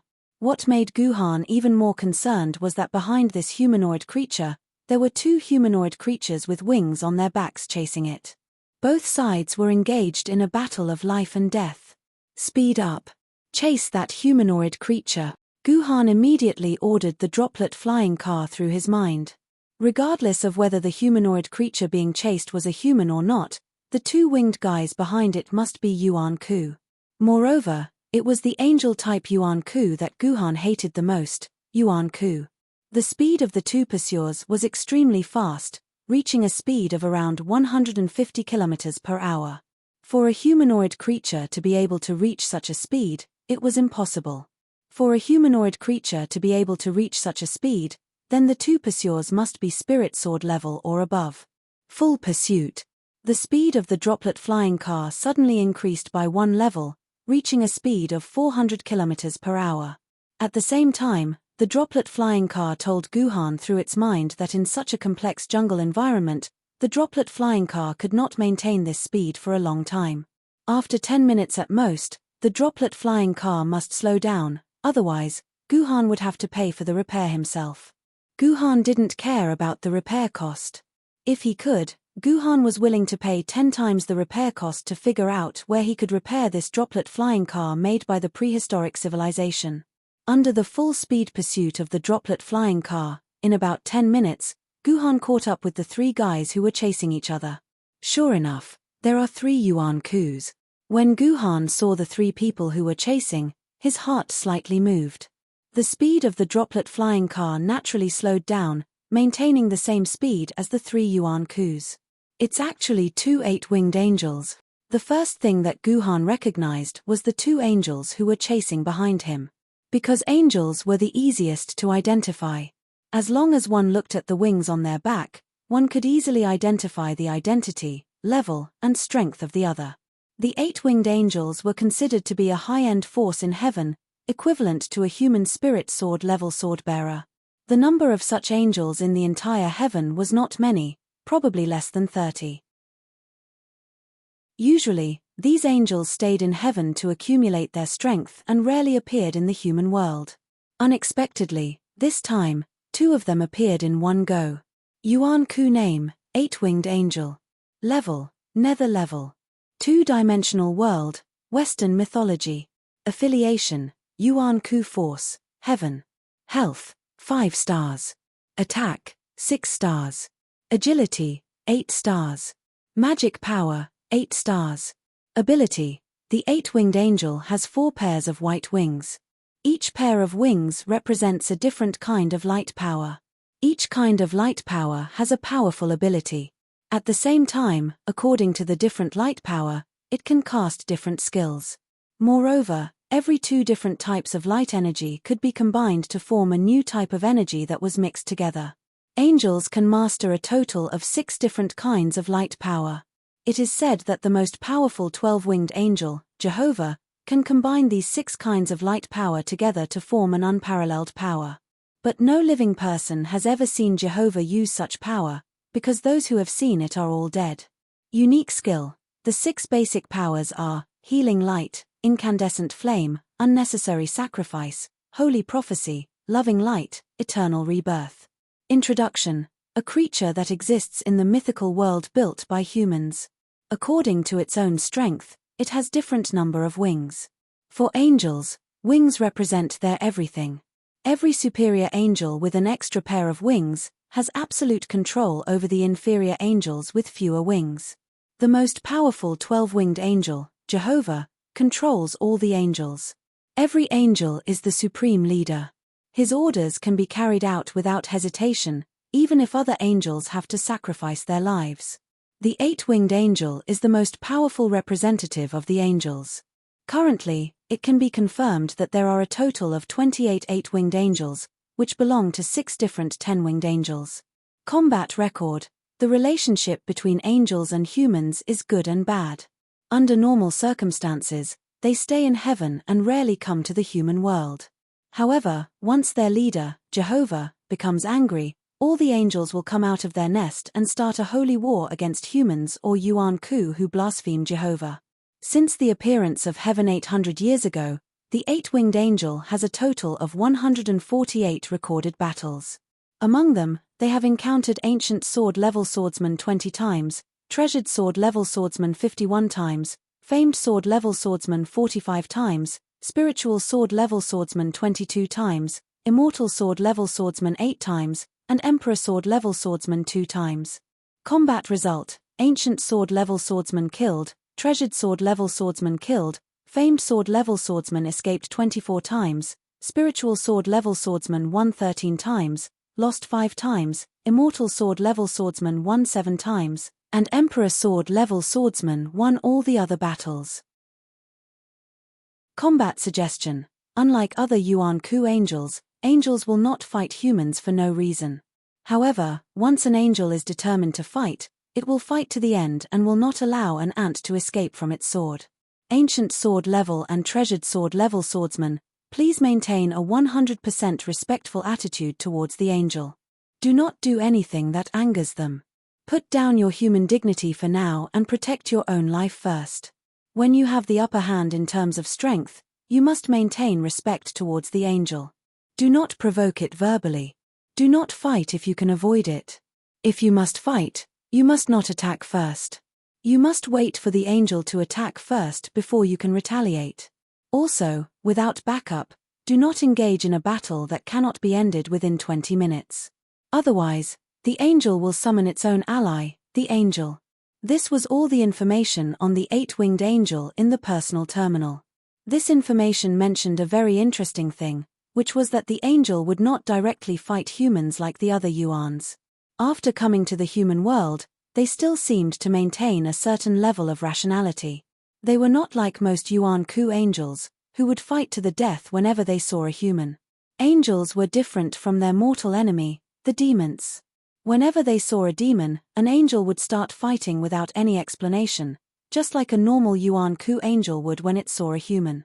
However, it was mentioned before that the angel was the Yuan Ku angel that Guhan hated the most. This seemed a little incomprehensible. Since angels still maintained a certain level of rationality towards humans, why did Guhan hate the angel the most? That was because in the eyes of all angels, humans were like ants. To put it bluntly, when angels appeared in front of humans, they would habitually start to show off. They would talk about lowly humans and like to order humans to do all kinds of things. Angels, like humans, liked all kinds of tall and magnificent buildings. However, angels would never do any lowly construction work. Therefore, they would capture humans wantonly and bring them to the legendary heaven. They would desperately enslave humans and order them to build great buildings in heaven. But under these buildings were piles of human bones. And what made Ji Han hate the most was the rule of not making the first move. Based on the concept of not being enemies if possible, humans tried their best to reduce the friction between angels and humans, which was why there was such a rule. How could Guhan not hate such an angel? Chapter 782. Although Guhan hated angels from the bottom of his heart, he had to admit that the Human Sword Council's considerations were not wrong. In the current situation, there was indeed no need for humans to provoke angels.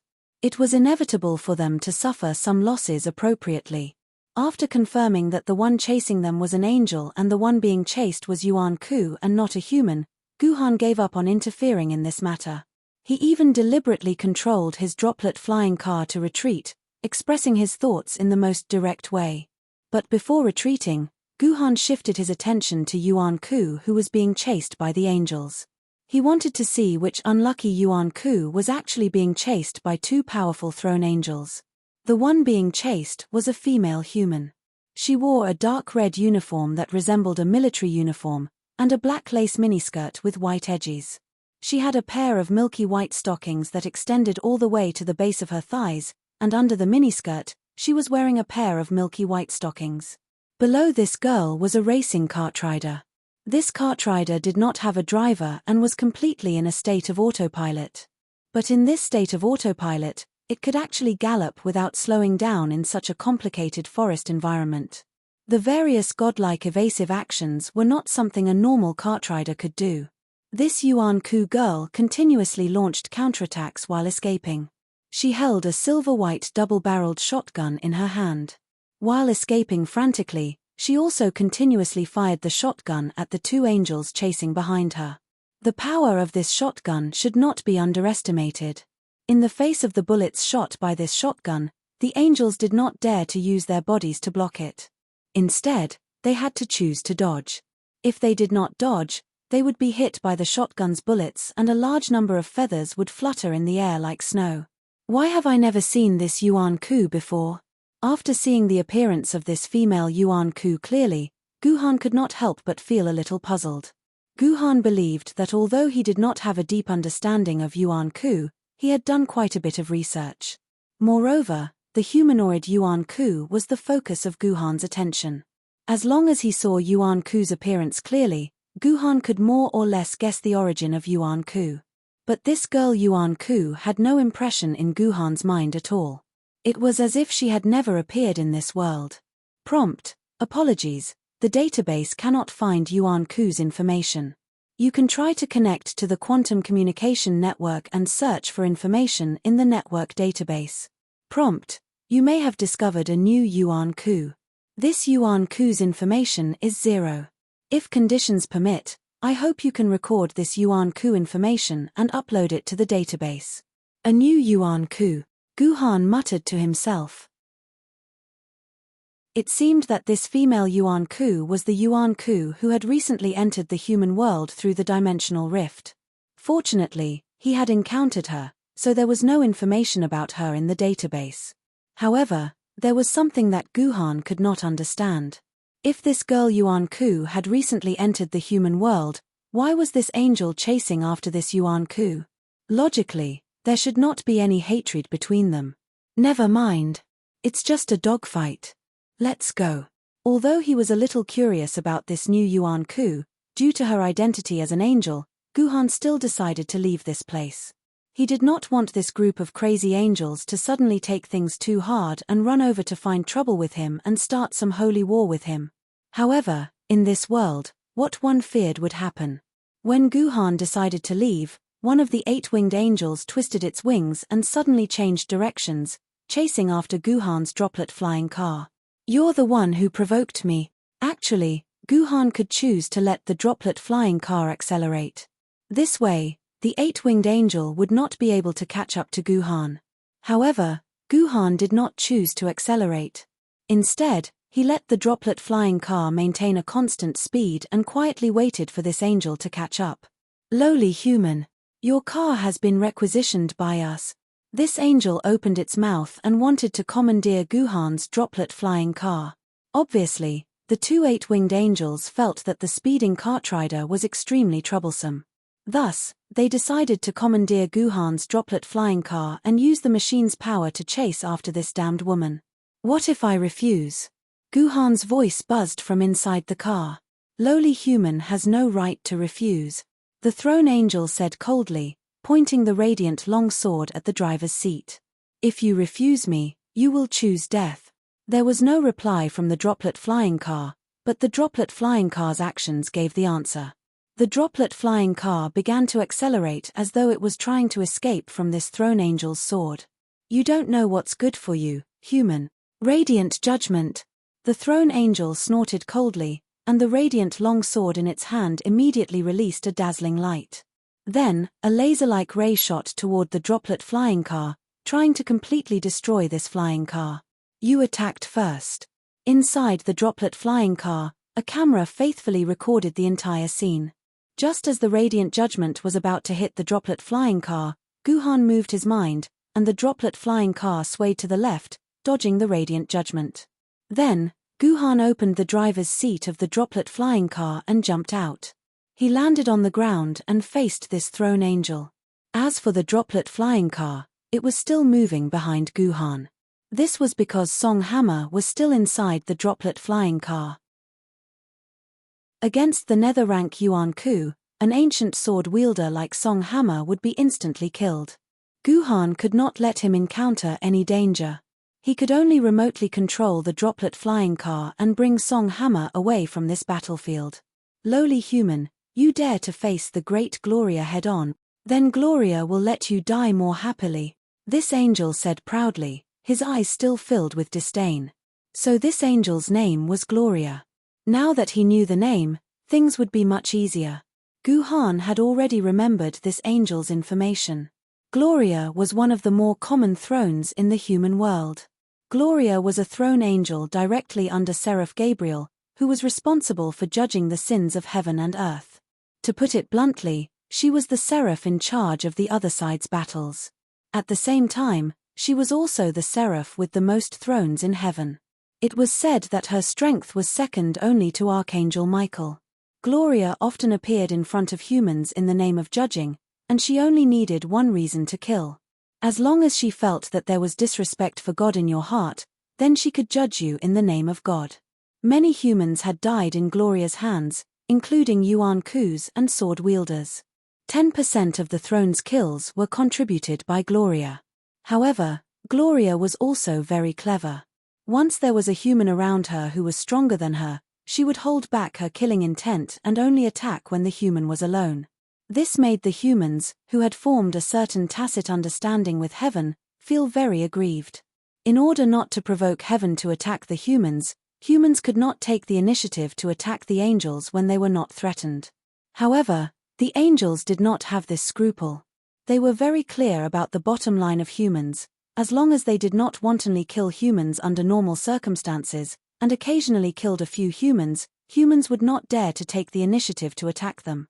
The moment Gloria saw Ji Han, she was certain that Ji Han was just a famed sword-tier swordsman. He was at a level where she could easily trample on him. Therefore, Gloria made up her mind to kill this damned human. After all, the human would not dare to do anything to her.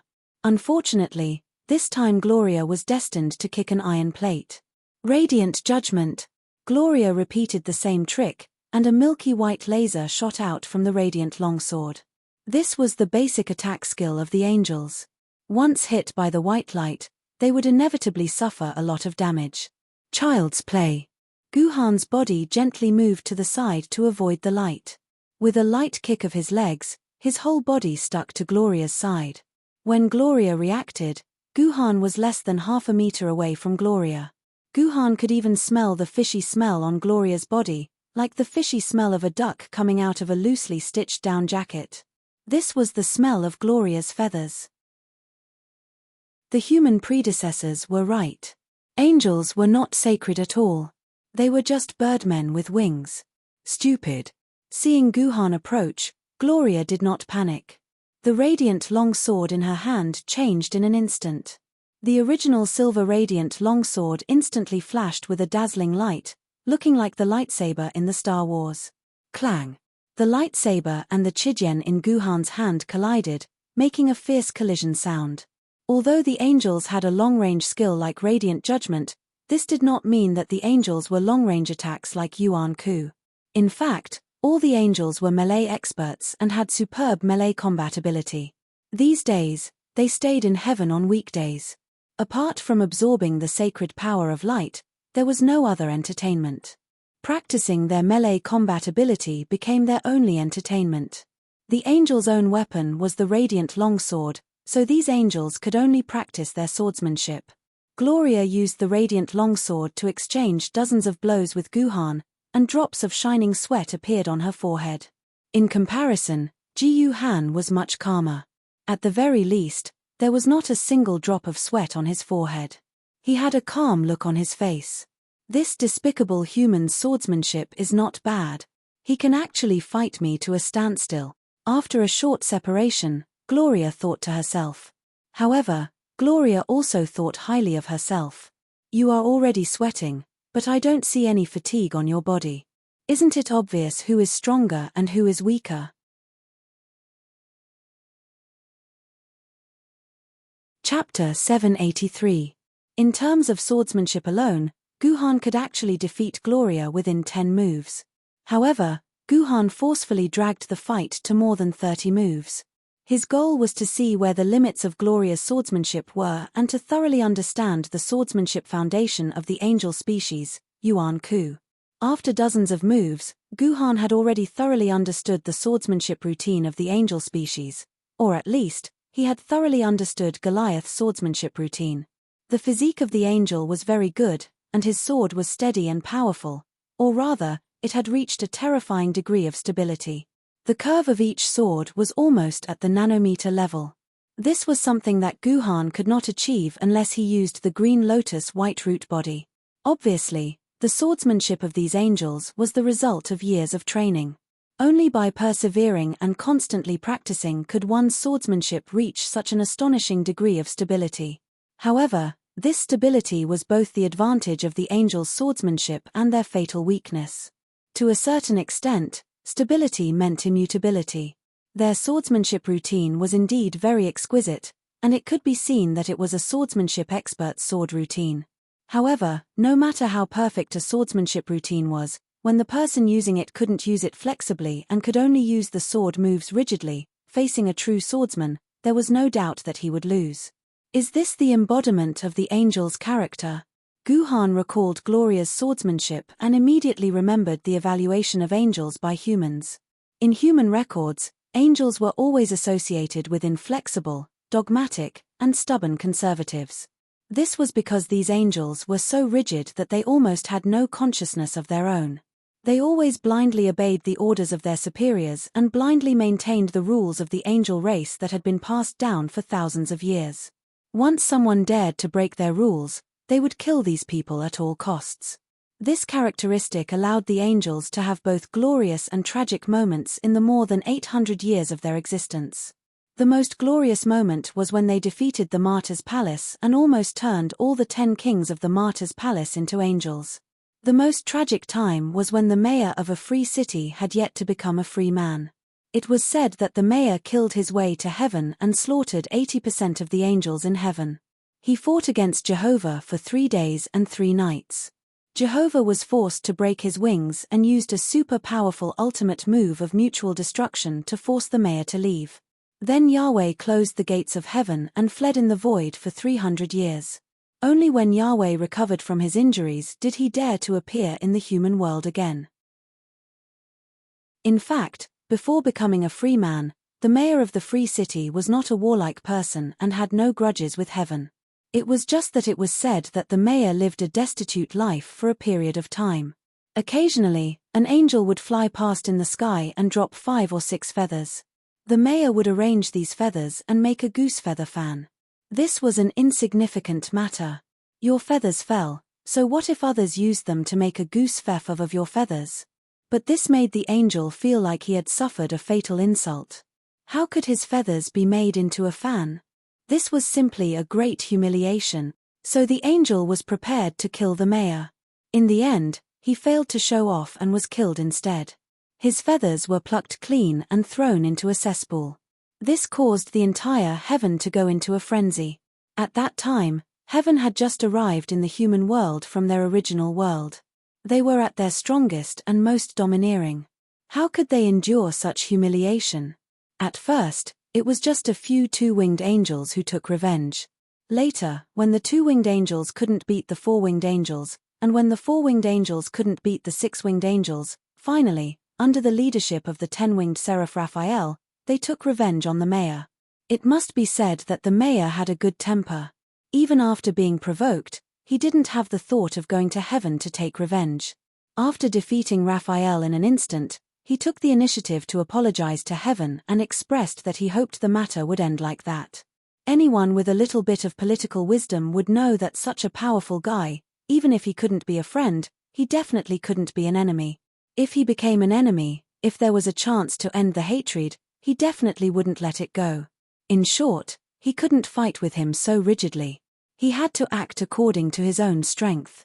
Unfortunately, in the minds of the angels, there was no such thing as acting according to one's own strength. When one seraph failed, 2 more would come. In the end, 6 seraphs would do nothing but fight with the mayor every day. They would fight 3 times a day. It was said that the mayor didn't even have time to take a dump. This time, the kind-hearted mayor finally exploded. Just like what was said, in the end, the mayor killed his way to the core of heaven, the side of the world tree. He beat Yahweh, who was in seclusion and didn't even know what happened, to the point that he had to break his own wings to prevent heaven from being destroyed. It was said that until now, heaven still hadn't recovered to their peak strength. Take the 8-winged angels for example. At their peak, heaven had a total of 64 8-winged angels, but now they didn't even have half of this number. Therefore, it was very easy to deal with such rigid angels' swordsmanship. No matter how good their foundation was and how impeccable their swordsmanship routine was, they were no match for a wise swordsman at all. This was the result faced by the angels facing Guhan. In the next sword fight, Gloria found herself suddenly in a bitter battle. Often, before her swordsmanship could finish according to the routine, the opponent's sword would stab her from an inexplicable angle, abruptly interrupting her swordsmanship routine. If a person was forcibly interrupted in the middle of taking a dump, and then forced to put on pants to work, one could imagine how uncomfortable this person would be. At this time, Gloria was in such a situation. After the first swordsmanship routine was interrupted, Gloria felt extremely uncomfortable. The swordsmanship routine that she was so familiar with seemed to suddenly become unfamiliar, and Gloria even forgot how to use the next sword move. It was fine if it happened once, but when this happened again and again, Gloria's swordsmanship routine was messed up by Guhan and completely lost its order. Finally, Guhan slashed her chest and cut a long wound. However, the wounds of angels were different from ordinary wounds. Angels would not bleed, but there would be specks of light like fluorescent powder falling from their wounds. This was the origin power of angels. At the same time, 2 feathers fell from Gloria's back, which meant that Gloria had lost the power of light equivalent to 2 feathers. Once all Gloria's feathers fell, it meant Gloria's death. Demon, you will be punished by heaven. Looking at the wound on her chest, Gloria immediately fell into a rage. Gloria suddenly flapped her wings and began to fly backward, widening the distance between her and Guhan. Preparing to use long-range attacks. Guhan guessed Gloria's plan when he saw Gloria's actions. Although angels had good swordsmanship was not their forte. The information on the personal terminal clearly stated that their true strength came from their wings and the power of light represented by their wings. According to the previous information, the wings of angels represented 6 different types of power. They were healing light, incandescent flame, senseless sacrifice, holy prophecy, loving light, eternal rebirth, and angels were divided into 6 levels from strong to weak. Angels were divided into 6 levels, from strong to weak, and they had 1 to 6 pairs of wings. Each pair of wings corresponded to one of the 6 different powers of light. As for which one it was, there was no conclusion. From the moment it was born, the youngest and weakest 2-winged strength angel would randomly have one of the 6 types of light energy in its pair of wings. When it grew into a 4-winged angel, it could have a second different power of light until it became a 12-winged emperor angel. At that time, it could have all 6 powers of light. So far, only Jehovah had achieved this. Gloria was an 8-winged angel, which meant that she had 4 of the 6 powers of light. Gloria had incandescent flames, fearless sacrifice, holy prophecy, and eternal rebirth. The second pair of wings from top to bottom of Gloria's 4 pairs of wings began to emit a dazzling incandescent light. Obviously, this was the only active offensive power among the 4 powers Gloria had, incandescent flames. According to the angel's own words, the incandescent flame was the hottest power of light. It was the essence of the flames of light. Only one incandescent flame could be extracted from 99,999,999 flames. It was a holy power that could burn all evil. Guhan did not know if this incandescent flame was the essence of flames extracted from 100 million flames, but Guhan knew that this incandescent flame had terrifying destructive power and was difficult to extinguish. Once a famous swordswoman was hit by this flame, she would be burned for up to a minute. If a demonic Yuan Ku or a demonic swordswoman were to come into contact with this flame, they would have to endure 3 times the normal damage. From this point of view, it indeed had the power to incinerate evil, if the demonic swordswoman was indeed evil.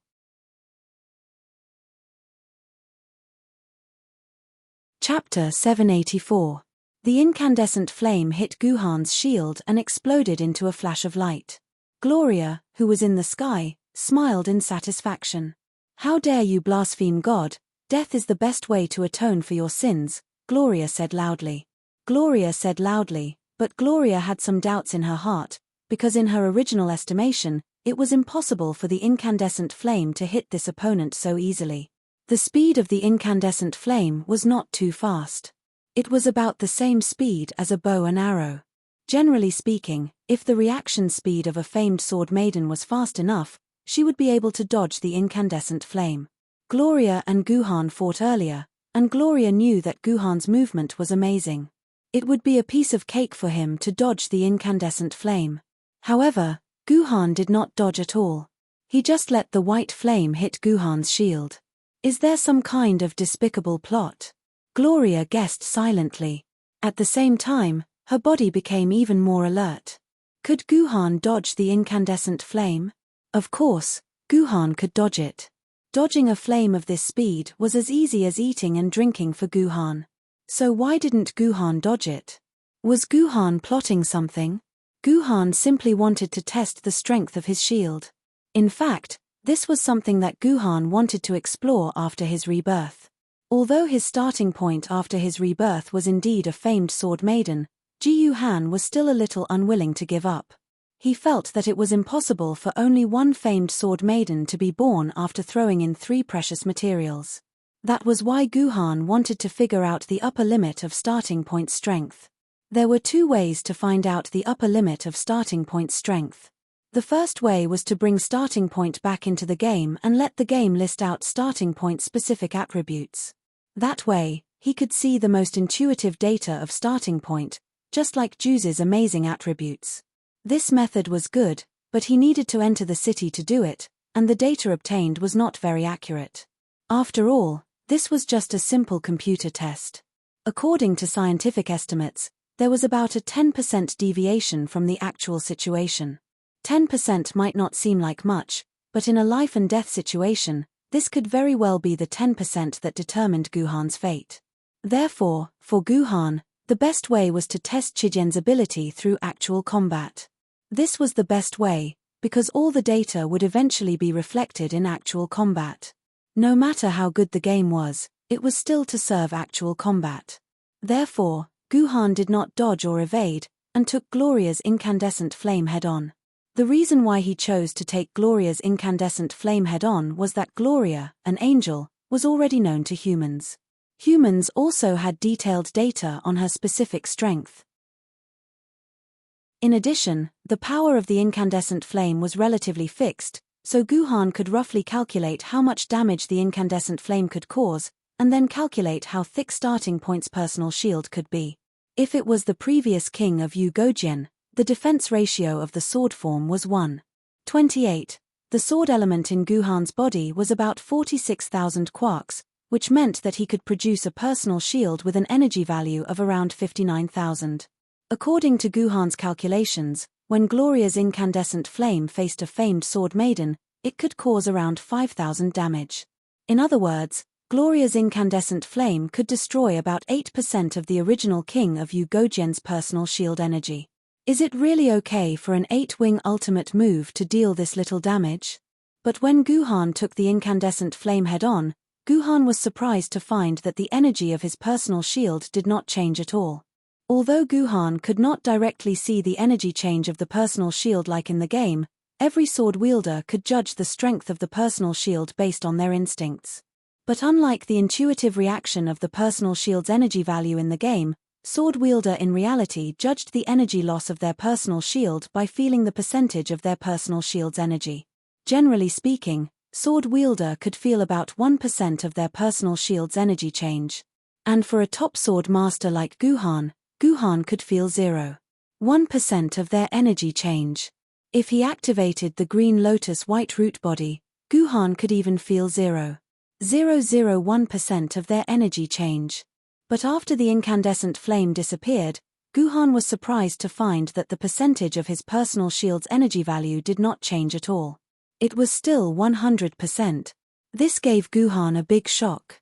Guhan might be a swordmaster who could sense more than 0.1% of energy change.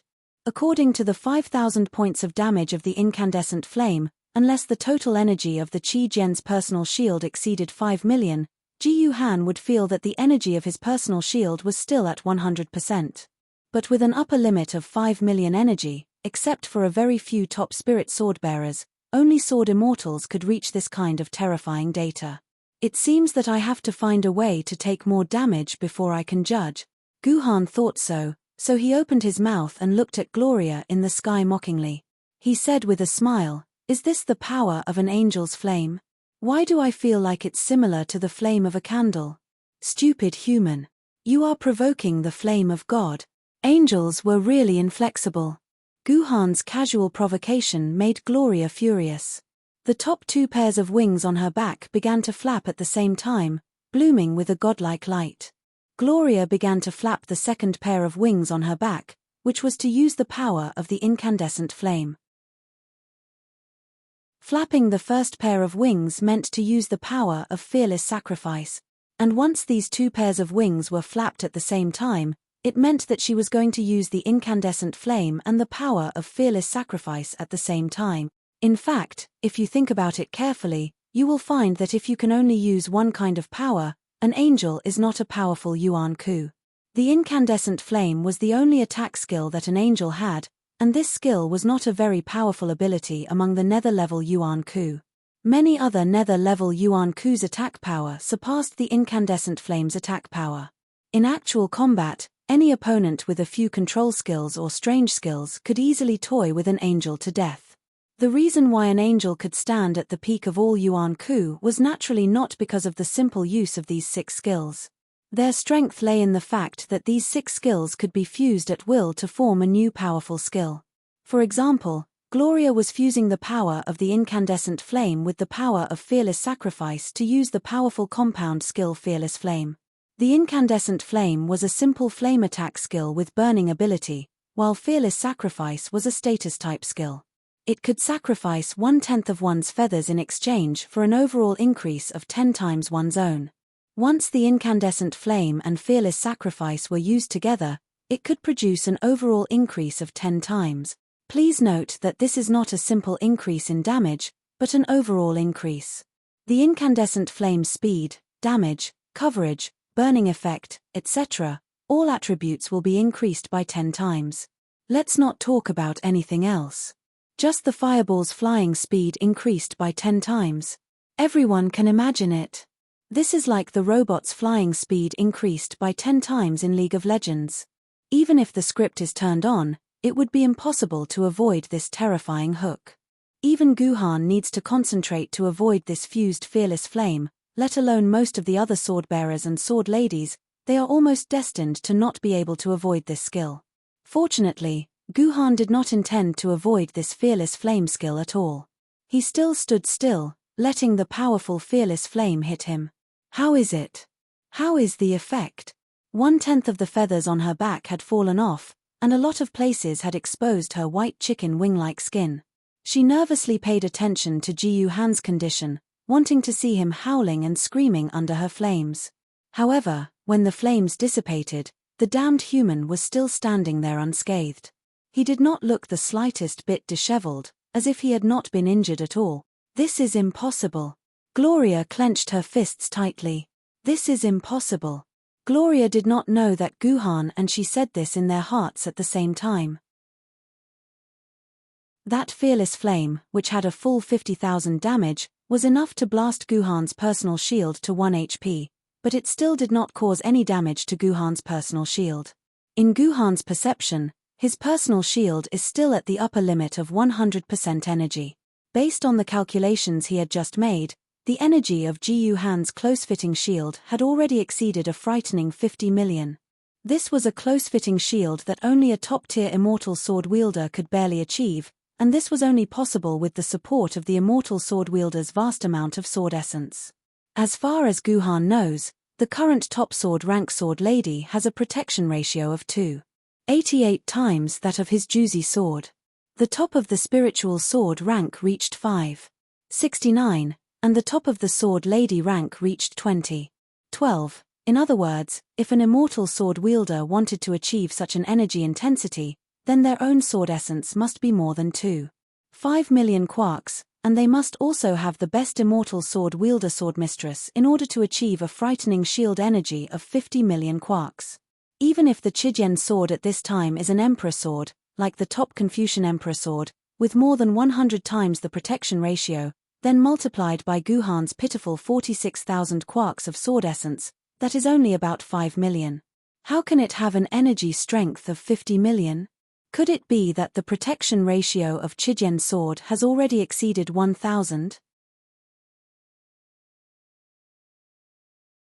Chapter 785. That's impossible. How can he still be unscathed after taking a hit from my Fearless Flames? Gloria, who was in the sky, took a small breath. A cunning demon would have started planning to escape after seeing this scene. Although she was not sure if Guhan was pretending to be fine, demons always put themselves in the safest place, so they were destined not to take the risk of fighting with Guhan. But the inflexible angels were different. They would definitely continue to fight without stopping. Sure enough, when her twofold energy fusion could not do anything to Guhan, Gloria decided to use a threefold fusion to deal with Guhan. Gloria had made a lot of determination to use this threefold fusion skill. There was no other reason than that the price of the threefold fusion was too high. Fearless. Gloria raised her left index finger. At the same time, the first pair of wings on her back flapped fiercely, and feathers fell from the sky. In an instant, about 30% of the feathers on this pair of wings fell. Incandescence. Gloria raised her middle finger again. The second pair of wings shook at the same time, and then a large number of feathers fell. Divine. Gloria's unused third pair of wings finally began to flap. This wing, which had not lost any feathers and was still intact, finally dropped its own feathers. It was also 30% of the feathers. It's godless prophecy. Guhan looked at Gloria's flapping feathers and guessed that the next skill she was going to use was godless prophecy. Godless prophecy was a skill that combined incandescent flames, fearless sacrifice, and holy prophecy. One should never underestimate this additional holy prophecy ability. It had to be known that holy prophecy was known as the most powerful ability among the 6 major abilities of light. The reason was simple. Holy prophecy was a rare prophecy ability. As long as the user was capable enough, no matter what it was, it could be tested by holy prophecy. It was said that when Jehovah's battle with the mayor of the Free Cities began, he used holy prophecy to predict that all the fallen angels would be resurrected 10 minutes ago. In the end, just like Jehovah's prophecy, all the dead, including the 2 10-winged seraphim, were resurrected. One could imagine how terrifying the holy prophecy was. But what made Jehovah depressed was that it was precisely because of his prophecy that all his angels would be resurrected that Jehovah lost a large amount of light power. He was already at a disadvantage at the beginning of the battle. The angels he resurrected were once again affected by the battle, and more than half of them died in the end. Only the 2 10-winged seraphim were lucky enough to hold on to their lives. Gloria also knew holy prophecy. Of course, her holy prophecy was naturally not as terrifying as Jehovah's, but it was not a problem to reverse the situation of the entire battlefield. Great God, Heavenly Father, Supreme Walker on earth. Your humble servant, the 8-winged angel Gria, requests to borrow your supreme divine power to see the future of this ant. Gria suddenly knelt towards the position of heaven and began to pray devoutly. Immediately after, the clouds in the sky automatically parted, and a ray of holy light descended from the sky and shone on Guhan. Great God prophesies that this humble human will suffer 100 times the damage. Gria originally wanted to prophesy that Guhan's defense would be weakened by 100 times, so that her fearless fireball could cause 100 times the damage. But before Gria could speak, she felt that her wings were extremely heavy, as if they were going to break in the next moment. Thus, Gria could only decisively give up on the 100-fold prophecy. Because once Gloria's wings felt like they were about to break, it meant that Gloria's strength wasn't enough to fulfill her prophecy. If she wanted to forcefully make a prophecy, then Gloria's only choice was to break her wings. Great God prophesies that this humble human will suffer 10 times the damage. Gria had no choice but to change the 100-fold damage to 10 times the damage. But what annoyed her was that even if it was only a 10-fold prophecy, it was still unbearable for Gria, and her wings still looked like they were about to break. 5 times. 3 times. 2 times. Gria experimented again, and sadly found that she could only make the damned enemy suffer twice the damage at most. She might as well not use the divine prophecy. Since the original effect was to leave the enemy unscathed, what was the use of doubling the effect? Just the light power needed to release the divine prophecy was enough for Gria to use 7 or 8 fearless flames. Wait, why do I have to make him suffer several times the damage? Gria's expression suddenly changed, and she suddenly revealed a strange smile. Great God prophesies that this humble human will become a pure-blooded dark demonkin royal family. As soon as Gria's voice fell, the pure white light enveloping Guhan's head instantly turned blood red, and Guhan's body underwent a strange change in an instant. His originally yellow skin turned blood-red black, and the teeth in his mouth suddenly grew longer, turning into 2 sharp fangs. 2 long horns grew out of his head, and there were suddenly some strange runes drawn on his face. The little Guhan on his lower body also suddenly grew several sizes, and then a second little Guhan actually split. Of course, this is not the point. We can ignore it. This is the Dark Demonkin royal family. Guhan could not help but be stunned when he saw the changes in his body. He did not expect this Griya to suddenly have a whim and turn him into the dark demonkin royal family. Guhan had to admit that this seemingly rigid angel actually had times when she was smart. She actually came up with such a smart idea, making Guhan have to praise this angel's wit. The dark demonkin was the greatest enemy of the angels. It was said that they were a race created by the angels' greatest enemy, Satan. Satan created the dark demonkin in his own image as the royal family of all demons, ruling over all demons. They descended into the human world at the same time as the angels, and both sides were evenly matched for a time. But just as heaven was unlucky enough to be ganged up on by the mayor of the free city, the demons also encountered their greatest crisis. This guy actually wanted to rob the eastern immortal world's underworld of all places. Heaven came to this world with his divine kingdom, mountain paradise, and did not need to prepare any strongholds at all. But the demons were different. Their underworld did not follow them. In the end, Satan heard that this world already had an underworld, and it was managed by a group of boring useless bureaucrats, called the 18 levels of underworld or something. So our Satan excitedly led the demons to rob the underworld's underworld. At first, it was like a hot knife cutting through butter. 6 of the 10 Yama kings died, and Ksitigarbha Bodhisattva was beaten to a pulp. In the end, this Satan provoked both the Buddhist realm and the heavenly court, 2 huge Yuan coup forces. The Lord of Heaven at that time was not the Jade Emperor, but God Hao Tian. Then God Hao Tian united with Buddha, thousands of bodhisattvas, Vajra, and Kannon. There were also the heavenly court's 6 royals, 4 heavenly kings, 4 great heavenly masters, 4 divine lords, 4 marshals, wind, rain, thunder, and lightning generals, 5 mountains emperor, 5 stars emperor, 6 stars emperor, 6 stars emperor, 7 stars emperor, 8 immortals, 9 stars emperor, 12 stars emperor, 28 mansions emperor, and 36 heavenly generals. Oh, and the 10 great demon saints of the demon race. Well, the heavenly court and the Gautama Buddha sent out all their resources and fought their way back to the underworld. Satan, who was celebrating his conquest of the underworld, was scared silly. The battle between the two sides lasted less than a day, and Satan was defeated like a landslide. In the end, when Satan finally escaped from the underworld and counted his subordinates, he sadly found that more than 90% of his demons were dead, and there were only a few small fries left of the dark devil royal family. Unfortunately, Satan did not have the method of recuperation like heaven, and his demons had not recovered even 1/5 of their strength when they occupied the underworld. So Satan could only join the forces of the Western demonic beasts and become a powerful branch of the Western demonic beasts. Because most of the extreme dark devil men had withered away, the remaining ones were protected by Satan as treasures.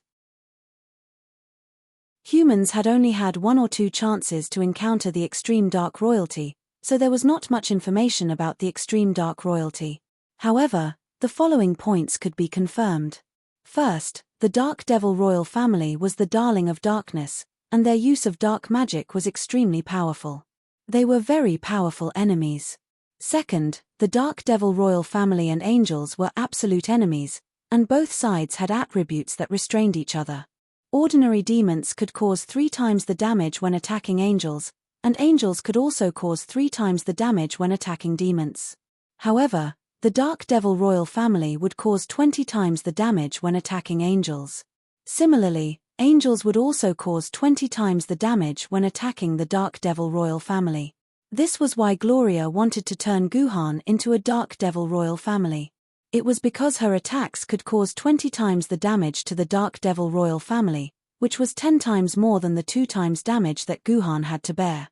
This seemed a little unscientific because this prophecy directly made Guhan change his race. No matter how you looked at it, this prophecy required more power of light.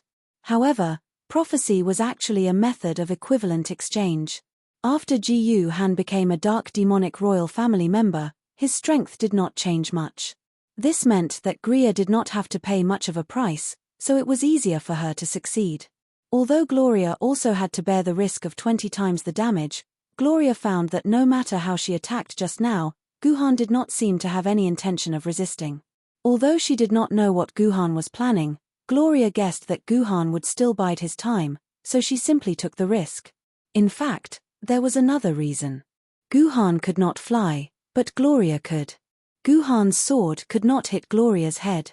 In summary, Gloria was relieved to prophesize that Guhan would become a dark devil royal family. Then she watched confidently as she attacked Guhan with an incandescent fireball that was 10 times stronger. Chapter 786. Gloria looked nervously at Guhan under her. In fact, Gloria did not expect to be able to kill Guhan with a single blow. She only hoped that she could hurt Guhan with the physique of a dark demon royal who had withstood 20 times the damage. Otherwise, it would be too terrifying if she could not hurt him no matter what kind of attack she threw at him. When the light dissipated, Gloria's face was as stiff as a zombie's. Even though he had suffered 20 times the damage, Guhan was still unscathed, and did not look injured at all. Should I run away? This thought suddenly popped up in Gloria's mind, but she quickly threw it to the back of her mind. As a servant of the Supreme God, the purest and noblest 8-winged angel in the world, how could she, Gloria, run away? On the other side, a look of understanding appeared on Guhan's face, because Guhan finally figured out what was going on with his personal shield. Previously, Guhan had been paying attention to the changes in the energy value of his personal shield, but did not pay attention to the changes in the sword essence in his body. After withstanding such a powerful blow, Guhan could finally clearly feel that the sword essence in his body had changed, at least 0.5% of the sword essence in Guhan's body had disappeared. Guhan had 46,000 quarks of sword essence, and this 0.5% was about 230 quarks of sword essence. Because he had lost hundreds of quarks of sword essence at once, Guhan could clearly feel the changes in the sword essence in his body. Moreover, the attack just now had only cost him 10 or even a single-digit amount of sword essence.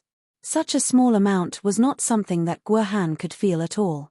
Wait, it's not just the sword essence that I lost. Guhan further sensed the situation in his body, and made a very shocking discovery. That was, the sword essence in his body had indeed been lost, but it was not the total amount of sword essence that was lost, but the upper limit of sword essence.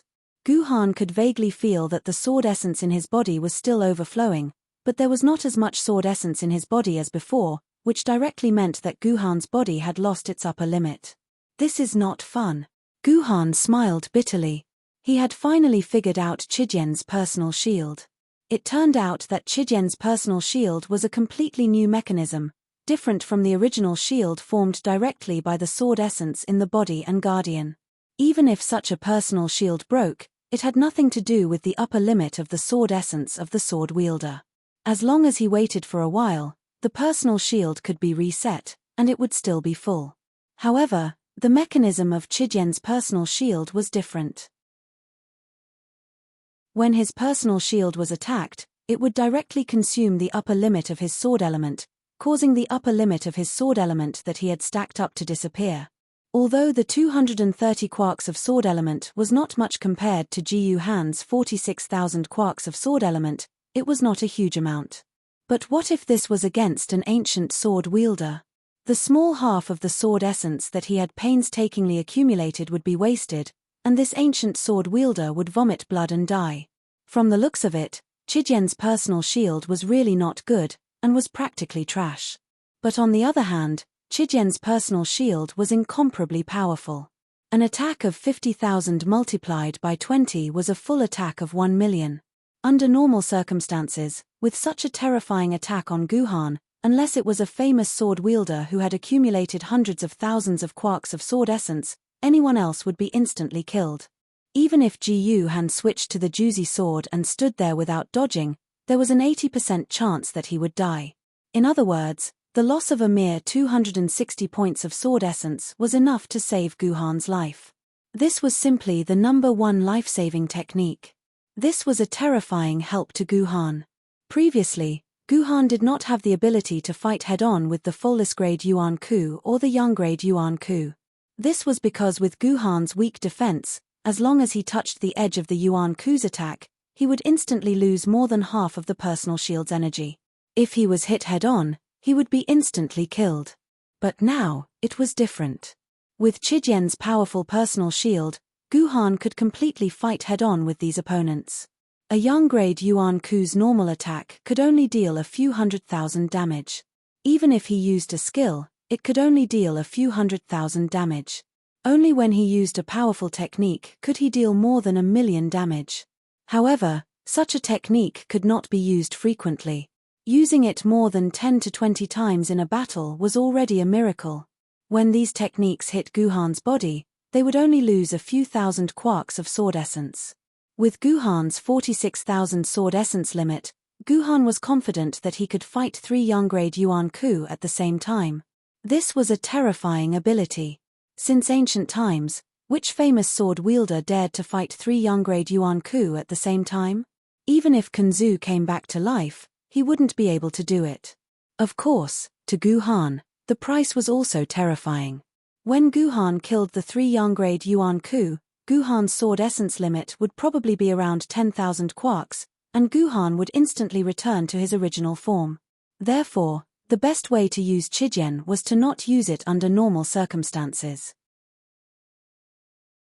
Only when Guhan was facing Yuan Ku, who was far more powerful than him, could he use Chijian and use it to fight by consuming his sword essence limit. Although he could not use Starting Point normally, there was no doubt that Starting Point was a terrifying famed sword maiden. Just based on her defense alone, her usage value was already comparable to the Juzi sword. It was just that her practical value was a little lacking. It was possible that before Ji Han became an Emperor Sword level sword wielder, she would not have many chances to use the Chijian sword. Chijian, do you understand what I mean? Ji Han inputted what he had just thought into Chijian's sword mark, and in exchange, Chijian said angrily, "Got it. Anyway, you don't want to use it." "It's not that I don't want to, it's that I don't want to use it," Guhan corrected. "But before I don't want to use it, I want to see your attack power. Chijian, do you know what the effect of your basic skill is?" "Basic skill?" Chijian pondered for a while. "I think it's an attack skill." "What kind of attack effect?" Guhan asked again. "I don't know, but this skill's attack method is very strange. It's not like before when I could use this skill just by thinking about it." Chijian's voice was also very suspicious. "This skill seems to have to hit the concentration point of the opponent's dimensional energy in order to be effective." Concentration point of dimensional energy? How come I've never heard of such a thing? Guhan fell into deep thought. According to human research, whether it was Yuan Ku or a free person, as long as they were foreign dimensional creatures, their body surface would be covered with a layer of dimensional energy. The strength of the dimensional energy would vary according to their own strength. But what was strange was that according to human research, this dimensional energy did not seem to have any specific effect on Yuan Ku. It was simply wrapped around his body and did not have any effect. Yuan Ku would never use this dimensional energy. Since Yuan Ku did not use this energy much, it should not be a threat to humans. Because of this, after understanding the general situation, humans did not study this layer of dimensional energy much. The real situation of this dimensional energy was a simple term for humans and Yuan Ku. Now that Chijian's skill required Guhan to attack the concentration point of the dimensional energy, who knew what would happen? In fact, it did not matter what the effect was. The most important thing was how Guhan could find the concentration point of the dimensional energy. If humans wanted to observe the dimensional energy in detail, they had to use very professional equipment. As for ordinary swordbearers, they could only rely on their own senses to vaguely sense that the other party was wrapped in a layer of gauze. It was like being able to feel the wind, but it was impossible to see it directly. Therefore, such a skill instantly became troublesome in Guhan's hands. If he could not see the concentration point of the dimensional energy, he would not be able to use this skill at all. The skill would be useless. Just as Ji Han was silently thinking about these things, Gloria, who was in the sky, also came out of her trance. She decided to use her final trump card. Even if she had to sacrifice her pair of wings, she had to kill this damned human. The fusion of angels' abilities was not unlimited. Angels could not exceed the limits of their abilities to fuse skills. For example, for an 8-winged angel like Gloria, it was normal for them to fuse 2 kinds of energy, but they would have to pay a huge price to fuse 3 kinds of energy. And to fuse all the abilities of one's body together, this would have to pay a terrifying price. For example, when Jehovah faced the mayor of a free city, he had no choice but to fuse all 6 of his abilities together and use the most powerful forbidden move of the angels to successfully blast the mayor out of the solar system. The mayor had to spend 10 minutes to rush back. It was also during these 10 minutes that the entire heaven escaped into the dimensional gap and played hide-and-seek with the mayor. At that time, Jehovah paid a terrible price, his pair of wings. Jehovah directly fell from a 12-winged angel to a 10-winged seraph, from a desolate level Yuan Ku to an eternal level Yuan Ku. It was a tragic sight. On the other hand, if Gria wanted to fuse all of her abilities to unleash a forbidden technique, she would have to pay the price of a pair of wings at the very least. She would fall from the level of an 8-winged angel to a 6-winged angel. In fact, at this time, Gloria's best option was to not fight when the odds were against her, or to take a step back and call her companions who were chasing the girl Yuan Ku to join forces to deal with Guhan. Unfortunately, the stubborn angels would not admit defeat. They had to fight. Incandescence. Fearless. Holy. Eternal. Seeing Gloria's 4 pairs of wings bloom with astonishing brilliance at the same time, Guhan knew that this angel was going to fight with her life on the line. Before understanding the starting point's defense method, Guhan might have had the guts to try it out and see if his personal shield could block Gloria's forbidden attack. But now, Guhan would not pretend to use his sword element upper limit to test the strength of this angel's ability. It's time to go. After Ji Han finished speaking, the Chijian sword in his hand flew up into the air along with Ji Han. Guhan was finally going to fight back.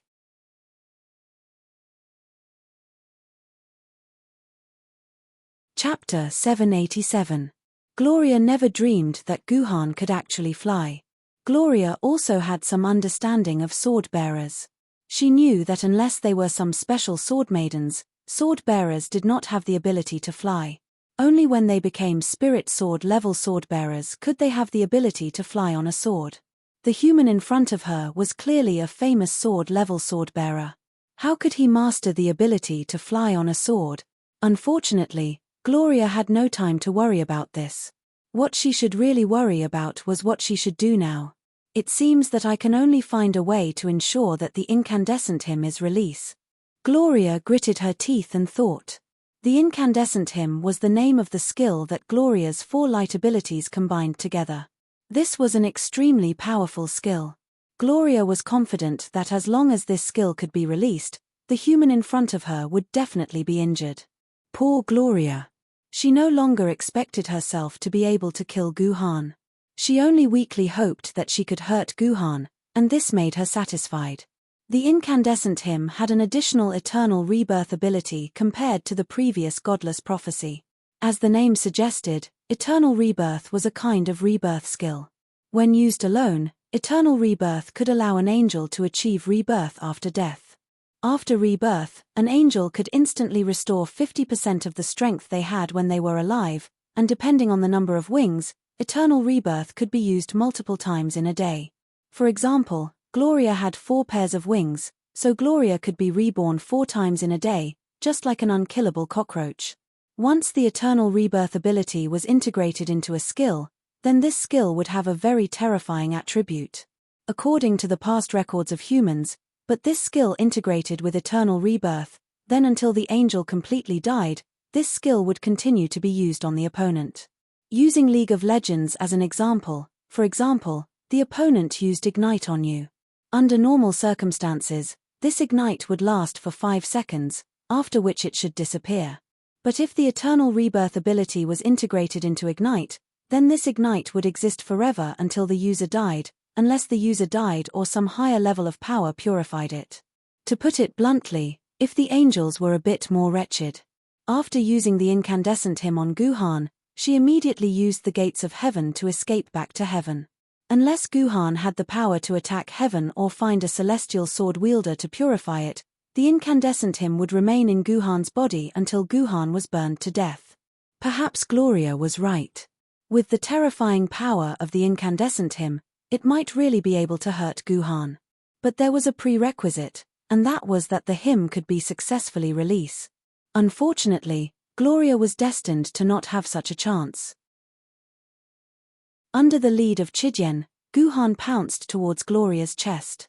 Gloria did not think much of it. She had seen Guhan's attack power just now.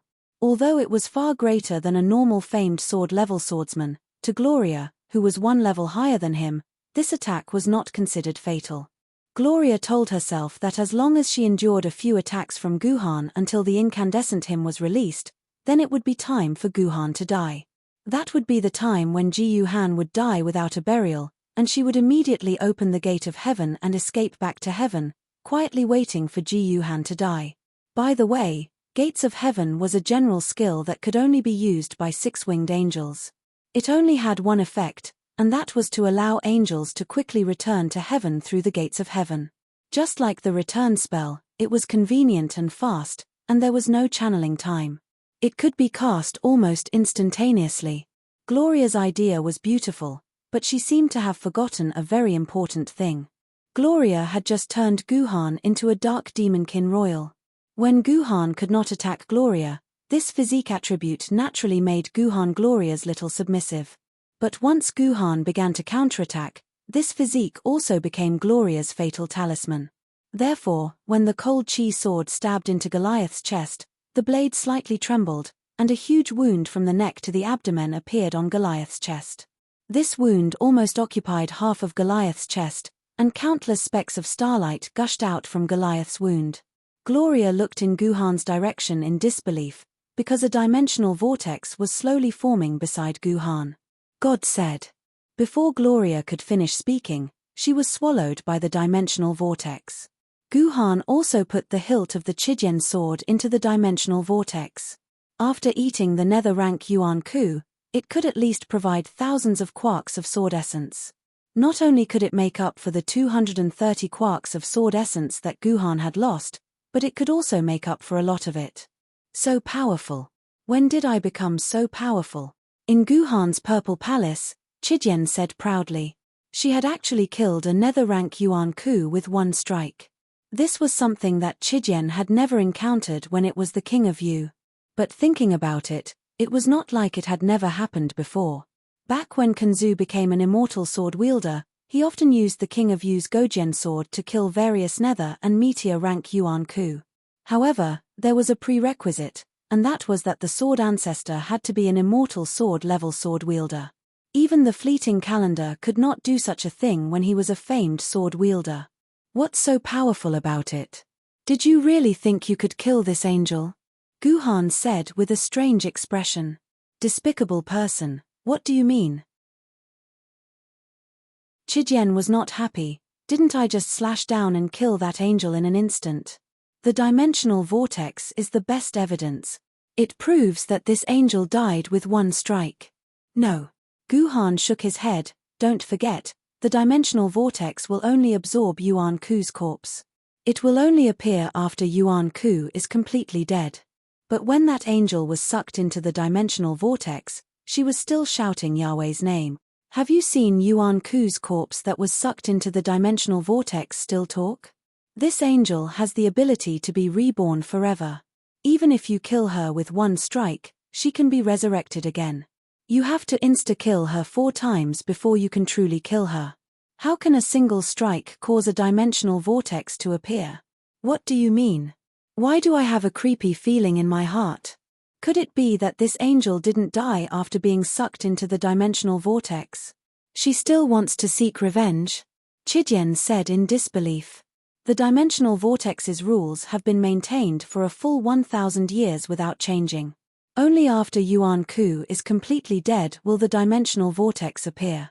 Guhan said solemnly, so I suspect that this dimensional vortex isn't a real dimensional vortex, or rather, it's not a dimensional vortex that came to clean up after Yuan Ku's death. This dimensional vortex was summoned by itself. Guhan said resolutely. When I stabbed the angel, the entire blade was a few centimeters away from her body, but the blade couldn't resist and trembled, as if it cut a node of the airflow. Ji Yuhan's expression was solemn. With my level of swordsmanship, even if there's a piece of steel blocking in front of me, I can still cut through it without the slightest tremble. But in the face of a node of the airflow, my sword actually trembled. In terms of hardness, the strength of this node is probably 10 times stronger than ordinary steel. What are you trying to say? You despicable person, don't talk in riddles with me, Chijian said with dissatisfaction. Chijian, do you remember what you said to me just now? You said that your basic skill must attack the point of the dimensional energy on the surface of Yuan Ku's body to be effective. Guhan suddenly changed the topic. Yes, I said that, but what does that mean? Before Chijian finished speaking, he was silent for a while. Are you trying to tell me that the node of the airflow that made your sword tremble is the point of the dimensional energy I was talking about? It's rare for you to be smart. Guhan smiled. The point of the dimensional energy and the dimensional vortex, these two terms put together, I can't help but let my imagination run wild. What do you mean? This dimensional vortex was actually summoned by me. My basic skill can forcibly summon a dimensional vortex. Chijian's voice was filled with disbelief. Since ancient times, the dimensional vortex would only appear after the death of Yuan Ku. In this world, there was no sword lady or Yuan Ku who could use their own skill to summon a dimensional vortex. If Guhan's guess was right, then Chijian's skill was probably the only one in the world. This is not impossible. Don't forget the existence of the creation divinity. This creation divinity once pulled Kanzu into the dimensional vortex, a terrifying item that entered another dimension world. It is not rare for it to be able to give you the ability to open the dimensional vortex. Guhan's words made Chijian speechless. Is this skill powerful? After a while, Chijian asked bashfully. After accepting this setting, Chijian inevitably began to care about the power of his skill. It's more than powerful. At this point, Guhan's sword trembled uncontrollably. If this skill is real, even if the desolate level Yuan Ku is in front of me, I can open his dimensional vortex. As long as I can find the point of his dimensional energy, I can open his dimensional vortex and send him back to his original world. Don't you think it's powerful? It's more than powerful. I can instantly kill a desolate level Yuanshan with just a basic skill. Chijian's whole body was about to go limp.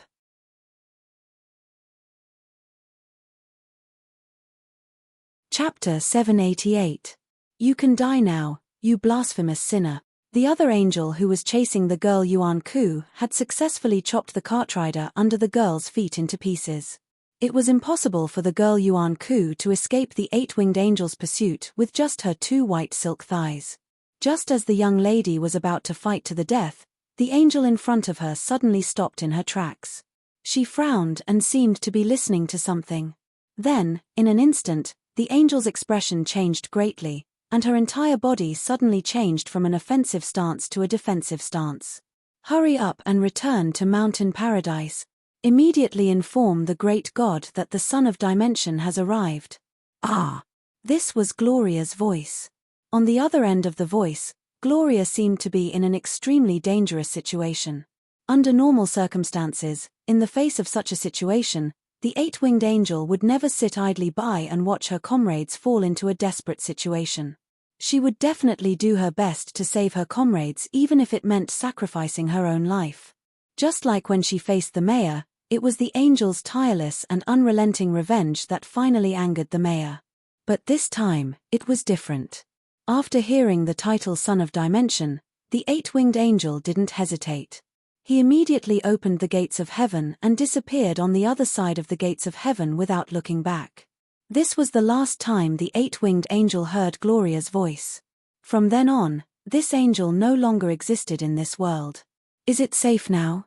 Even though the scorching angel's sword was pressed against her chest, the young lady's expression didn't change at all. It was as though she didn't know how dangerous the situation was. Her face was still cold, and from a certain perspective, this young lady's temperament was comparable to Ji Yuhan's. No. You're not safe.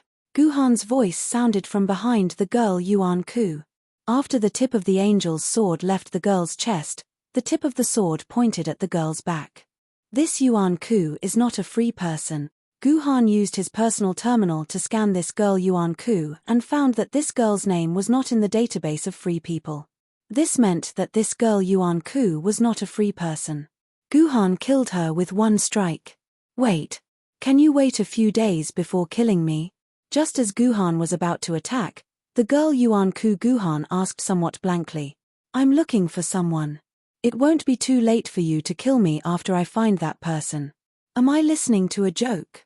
Guhan's expression turned cold. Did this Yuan-ku think he was a fool? I'm going to a human city anyway.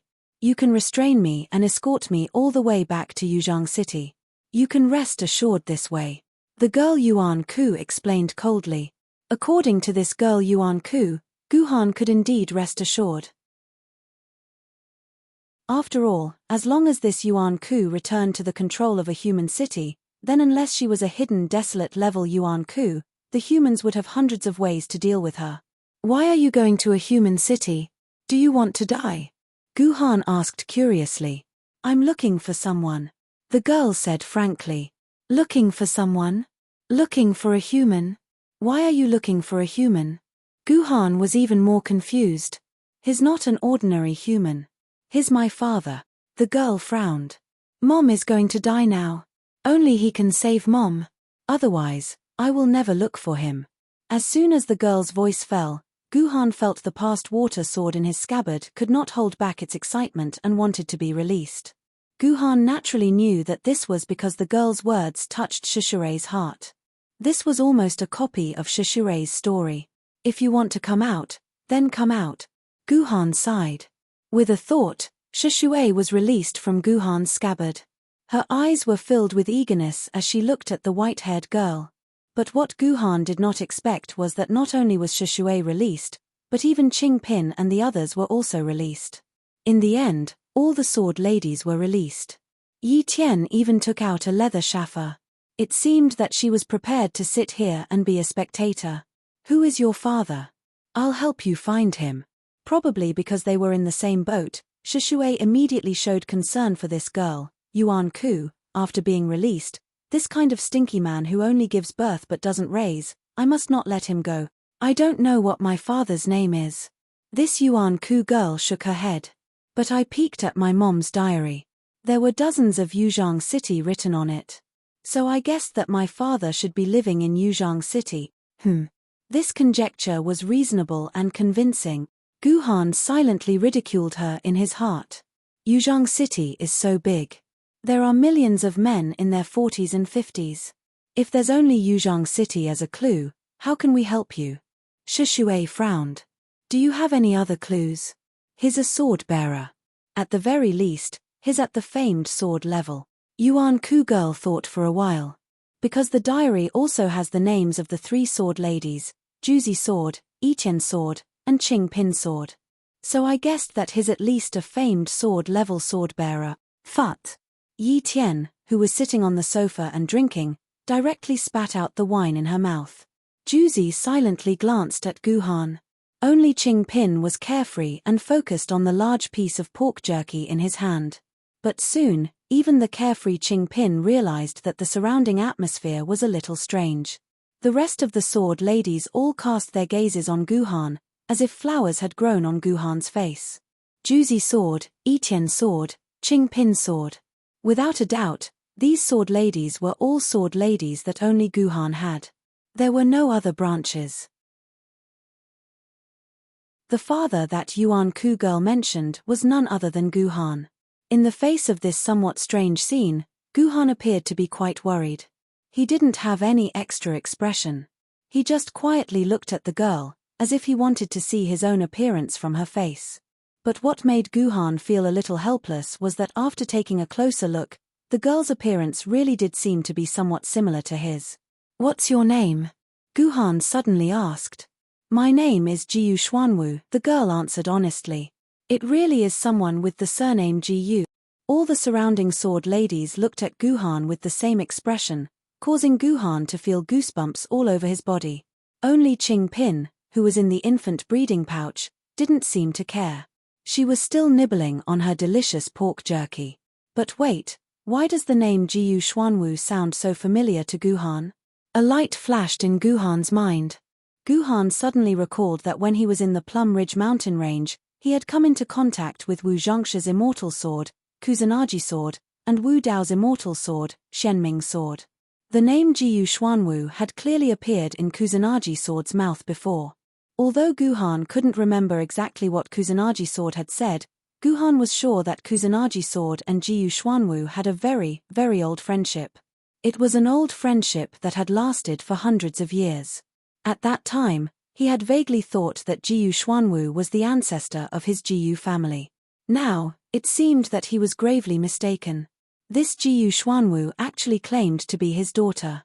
This was really the biggest joke in the world. So the question was this Jiyu Xuanwu girl Yuan Ku related to him? Was her name Jiyu Xuanwu just a coincidence, or was she really the Jiyu Xuanwu from hundreds of years ago? Apart from this, do you know anything else related to your father? Guhan still asked without changing his expression. However, this young girl Yuan Ku was very smart as Guhan. But looking at the strange expressions of these sword ladies, she could guess many things. Have you seen my father? The young girl Yuan Ku looked at Guhan and his sword lady with some vigilance. That's right, I might know the person you're talking about, but you have to give me enough evidence. Otherwise, I won't take you to see him. Jiyu Han's lies were straightforward and he didn't stutter at all. Other evidence? The young girl Yuan Ku hesitated for a moment. I don't have any other evidence, but my mother once told me that the sword technique I learned is my father's unique sword technique. As long as I can use this sword technique, then my father will definitely recognize me. Unique sword technique? Is this young girl going to use the 9 swords of mysterious heaven? This thought popped up in the minds of Guhan and the sword ladies except for Qing Pin. If this young girl could really use the 9 swords of mysterious heaven, then maybe she really was Guhan's daughter. But they couldn't be completely sure, because the 9 swords of mysterious heaven was originally the sword technique of the Wu-Tang clan. If this Jiyu Xuanwu was a descendant of Wu-Tang, then maybe he could also master the 9 swords of mysterious heaven. So when all the sword ladies, including Guhan, looked at Jiyu Xuanwu with anticipation to see the 9 swords of mysterious heaven, but when Jiyu Xuanwu really started to practice, these sword ladies were surprised to find that Jiyu Xuanwu was not using the 9 swords of mysterious heaven. As Guhan's sword ladies, Guhan had to use their bodies dozens of times a day to practice the 9 swords of mysterious heaven, so these sword ladies were very familiar with the 9 swords of mysterious heaven. They could be very sure that the sword technique that Jiyu Xuanwu was using was not the powerful and invincible 9 swords of mysterious heaven. The sword technique that this sword lady was using was more like a bowl of paste, sticky beyond recognition. It was an extremely terrible sword technique. Only Yi Tian was different. Out of all the sword ladies, Yi Tian was the one with the highest attainment in swordsmanship. Only she could see something different in this sticky swordsmanship. What a powerful sword technique. I'm afraid I can't even last 3 moves. When Yi Tian said this, her clothes were completely soaked in sweat. Stop. Don't practice anymore. Guhan's forehead was also covered in sweat as he watched. Among everyone here, only he could recognize the origin of this sword technique. This was clearly the chaos sword technique that Guhan had yet to complete. Chapter 789. Chaos Sword Art. This was a sword art that Guhan was still thinking about. Guhan only had a rough idea of it. He estimated that it would take him a lifetime to perfect this sword art. But at this moment, this sword art was being used by Jiyu Xuanwu, and it was even more perfect than what Guhan had imagined. It had already become a whole. This was an incredible thing. It was as if you had written a 600-word essay to 300 words, and then found out that someone had already written the essay according to your ideas. Guhan did not even dare to look at the chaos sword art that Jiyu Xuanwu had performed. If he looked at it too much, this chaos sword art would be deeply engraved in Guhan's heart. Guhan would unconsciously think about the chaos sword art that had yet to take shape in his mind. This was a very bad thing for Guhan. This meant that he could not truly use his own ideas to create this sword art. Instead, it was trapped in a framework that had already taken shape. Although this framework was very likely to be created by Guhan himself, it was not easy for Guhan to forget the memory of chaos sword art in his mind. He finally began to believe that Jiyu Xuanwu was indeed related to him. Could it be related to Yi Qing's matter again? Seeing the appearance of chaos sword art, Guhan guessed that this Jiyu Xianwu was also in a disordered timeline. God knows what had happened in the past that allowed Jiyu Xianwu to learn a sword art that he had not created. More importantly, when did he have sex with that Yuan Ku to have a daughter like Jiyu Xianwu? Right now, the most important thing for Guhan was to figure out who Jiyu Xianwu's mother was. Who is your mother? Guhan walked in front of Jiyu Xianwu and asked in a very serious tone. You have to tell me where my father is and what his name is. Jiyu Xianwu also looked at Guhan with a very serious expression. When the two of them looked at each other, it was as if they were carved from the same mold. First of all, I have to make one thing clear. I can't confirm if he's your father. Because I can guarantee that it is impossible for him to have a daughter of your age. Guhan looked deeply into Jiyu Xuanwu's eyes and said, I know. You just need to tell me who my father is. That's enough. It was obvious that Jiyu Xuanwu understood that with her father's age, it was impossible for him to have a daughter of her age. However, Jiyu Xuanwu did not have any doubts about this, which meant that Jiyu Xuanwu already knew about this. The man you mentioned is called Guhan, Guhan said. Guhan. Guhan. Jiyu Xuanwu muttered a few times, his face revealing an expression of sudden realization. No wonder mother likes it when it snows the most, it is because of the word cold. Could it be related to Guhan just because it was snowing? Guhan was speechless. I've already answered your question. Shouldn't you at least tell me your mother's name? Guhan asked in a deep voice. My mother's name is 1050 Bells. Jiyu Xuanwu replied in a deep voice. 1050 Bells? I've never heard of this person. This was the first time Guhan heard of this name.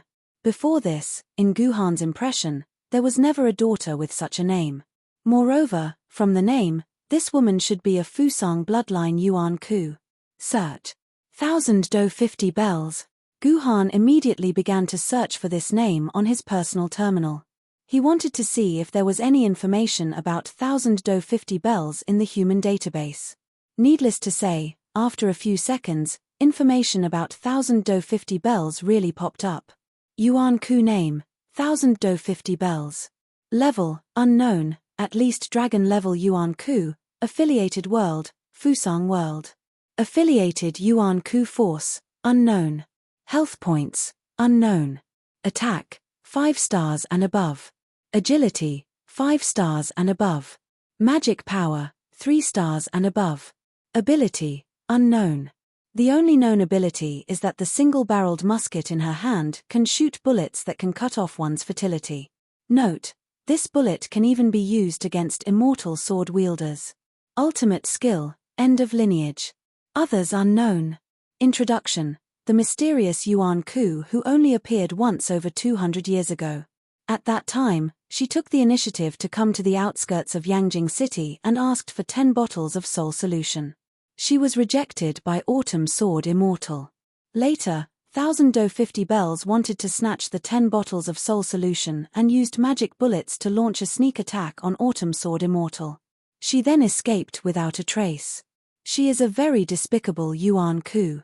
Battle record, Ancient Sword level 0, Treasure Sword level 0, Famed Sword level 0, Spiritual Sword level 0, Immortal Sword level 1, win 1. Battle advice. Specific abilities unknown. Unable to give detailed battle advice. However, there is one thing that is unquestionable. Be careful of her bullets. This information was very short. It was completely different from the long list of information about the angel that had more than 100,000 words. The only battle record was the one between her and Autumn Sword Immortal. It was likely that this end of lineage skill was also recorded in this battle. Then the ending of Autumn Sword Immortal was very obvious. She had clearly lost all her descendants. Guhan even specially looked up information about Autumn Sword Immortal. As expected, there were no records of her descendants. However, there were many very suspicious points in this information. Why would a Yuan Ku need Soul Solution, a tool that only worked on humans and sword ladies? And what was wrong with this 1050 Bells? She actually came directly to the city walls of a human base city and asked the humans there for soul solution. In the end, she was so audacious that she wanted to snatch 10 bottles of soul solution from the hands of Yangjing City. Therefore, this information was like a fart in Guhan's eyes. What really happened at that time had been buried in the dust of history. However, anyone with a bit of intelligence would be able to guess that something shameful must have happened. So much so that Yangjing City actually had to rely on this method of erasing information to hide this part of history. Such a mysterious Yuan Ku who only appeared once in historical information, why would he have a connection with Guhan? And why would he say that his child was Guhan's? Guhan didn't know this Yuan Ku at all. Where is your mother? I have something to talk to her about. Guhan decided to directly look for this 1,000 Do 50 bells. This 1,000 Do 50 bells must have a great secret that was related to him. If he could solve this secret, maybe all the clouds of doubt would be cleared. Who are you? Why should I tell you where my mother is? Jiyu Xuanwu rolled his eyes at Guhan. Please tell me where Guhan lives in Yuzhang City. I'm going to look for him now. I remember you just said that you're looking for Guhan to save your mother, right? Guhan suddenly changed the topic and asked. Yes. Speaking up to here, Jiyu Xuanwu's expression suddenly became gloomy. In fact, I'm not looking for him to save my mother. No one can save my mother. I just saw my mother crying at night while holding the diary. So I want to bring that heartless man to my mother before she dies. Let my mother see him again, then I'll be satisfied. Then you must take me to see your mother. After listening to Jiyu Xuanwu's words, Guhan nodded. I want to take that heartless man to see my mother. What does that have to do with you? Jiyu Xuanwu said disdainfully. Because I'm the heartless man that you said. Guhan finally decided not to hide it from Jiyu Xuanwu. Guhan also didn't like this kind of conversation where he pretended to be confused. You're Guhan. Jiyu Xuanwu finally showed a surprised expression. She stood up and circled around Guhan a few times, carefully looking at Guhan a few times. Then she shook her head and said, You can't be him. My mother said that he's a despicable, shameless, heartless, untrustworthy, super big bastard with a face full of pockmarks and acne. You're so handsome, it's impossible for you to be him. God damn, a face full of pockmarks and acne, heartless super big bastard with a face full of pockmarks and acne. Guhan suddenly felt that he had guessed wrong. This Jiyu Xuanwu's father was indeed not him. Yi Tian, come here for a moment. Guhan waved at Yi Tian who was sitting on the sofa watching the show and drinking. Annoying, I've only been released for a few minutes. Yi Tian had already guessed what Guhan wanted to do. However, Yi Tian was powerless to refuse. She could only bitterly walk to Guhan's side. Then, Guhan directly touched her hair, and Yi Tian was turned into a sword by Guhan. You can refuse to recognize me, but you can't not recognize this sword. Guhan stabbed the heavenly sword into the ground. This was the best proof of Guhan's identity. Just like how she circled around Guhan a few times, Jiyu Xuanwu also circled around the heavenly sword a few times. Then, she blankly shook her head. I've never seen the heavenly sword before, so I don't know if this is the heavenly sword or not. Then what about this sword? Without Guhan needing to call out, Juzi, who was the most obedient, took the initiative to return to her sword form and flew into Guhan's hand. Guhan also stabbed the sword in front of Jiyu Xuanwu and asked her. I don't recognize it. Jiyu Xuanwu still shook her head. This was not strange at all. The heavenly sword was the most famous sword out of the 3 sword ladies. It was also a very famous sword lady in Yuan Ku. Since this Jiyu Xuanwu did not even recognize the heavenly sword, it was impossible for her to recognize the Juzi sword, which had appeared in front of the world for the first time. Of the 3 swords that Jiyu Xuanwu had mentioned, only the Qingpin sword remained. However, Guhan no longer planned to let her recognize the Qingpin sword. She did not even recognize the heavenly sword and the Juzi sword, so how could she recognize the Qingpin sword? Unexpectedly, when Guhan had already given up hope, Jiyu Xuanwu actually took the initiative to ask to see the Qingpin sword. Can I see Auntie Qingpin? Jiyu Xuanwu suddenly blushed. When I was young, I bathed with Auntie Qingpin, so I should still remember how Auntie Qingpin looks like. Auntie Qingpin? Everyone, including Jiyu Han, was stunned. Then, their faces immediately puffed up. It was obvious that they were trying to hold in their laughter, but they were trying their best not to laugh. Cough cough. The only one who did not have a smile on his face was Guhan. He pulled out Qingpin, who was silently gnawing on a piece of dried meat. Come out and meet her, Auntie Qingpin. Chapter 790. Idiot Jiyu Han, what did you call me? Qingpin, who was dragged out, looked at Jiyu Han in confusion. Let me borrow your face for a moment. Guhan patted Qingpin's head, then carried Qingpin vertically, so that Qingpin's face was facing Jiyu Black Tortoise's face. Come and take a look, is this your Aunt Qingpin? This. Jiyu Black Tortoise's eyes widened as he carefully looked at Qingpin's face a few times, then shook his head. I can't remember, at that time I was only 1 year old, I can't remember what Aunt Qingpin looks like at all. Isn't that a waste of words? Yi Tian coldly snorted. I say, Guhan, where did your fierceness from before go?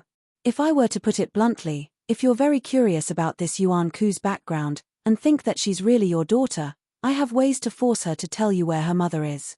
If you don't want to know, or think that she's not your daughter, then just kill her, quietly and peacefully. Isn't Yuan Ku meant to be killed in the first place? Then I'll leave it to you. Think of a way to force her to tell you where her mother is. Guhan nodded, and prepared to let Yi Tian do it. However, Guhan never thought that Yi Tian would actually have the talent to extort confessions through torture. Does her character design have this kind of skill? Wait. I just can't see it, but I can smell it. Jiyu Black Tortoise's eyes widened as he said loudly. Smell? What do you mean? Yi Tian was stunned. It's exactly what it means. Jiyu Black Tortoise was still calm. When I was young, I was locked in a very narrow place with Aunt Qingpin for a very long time. I was always squeezed together with Aunt Qingpin. It was very dark there, and I was indeed very young, so I couldn't see Auntie Qingpin's appearance.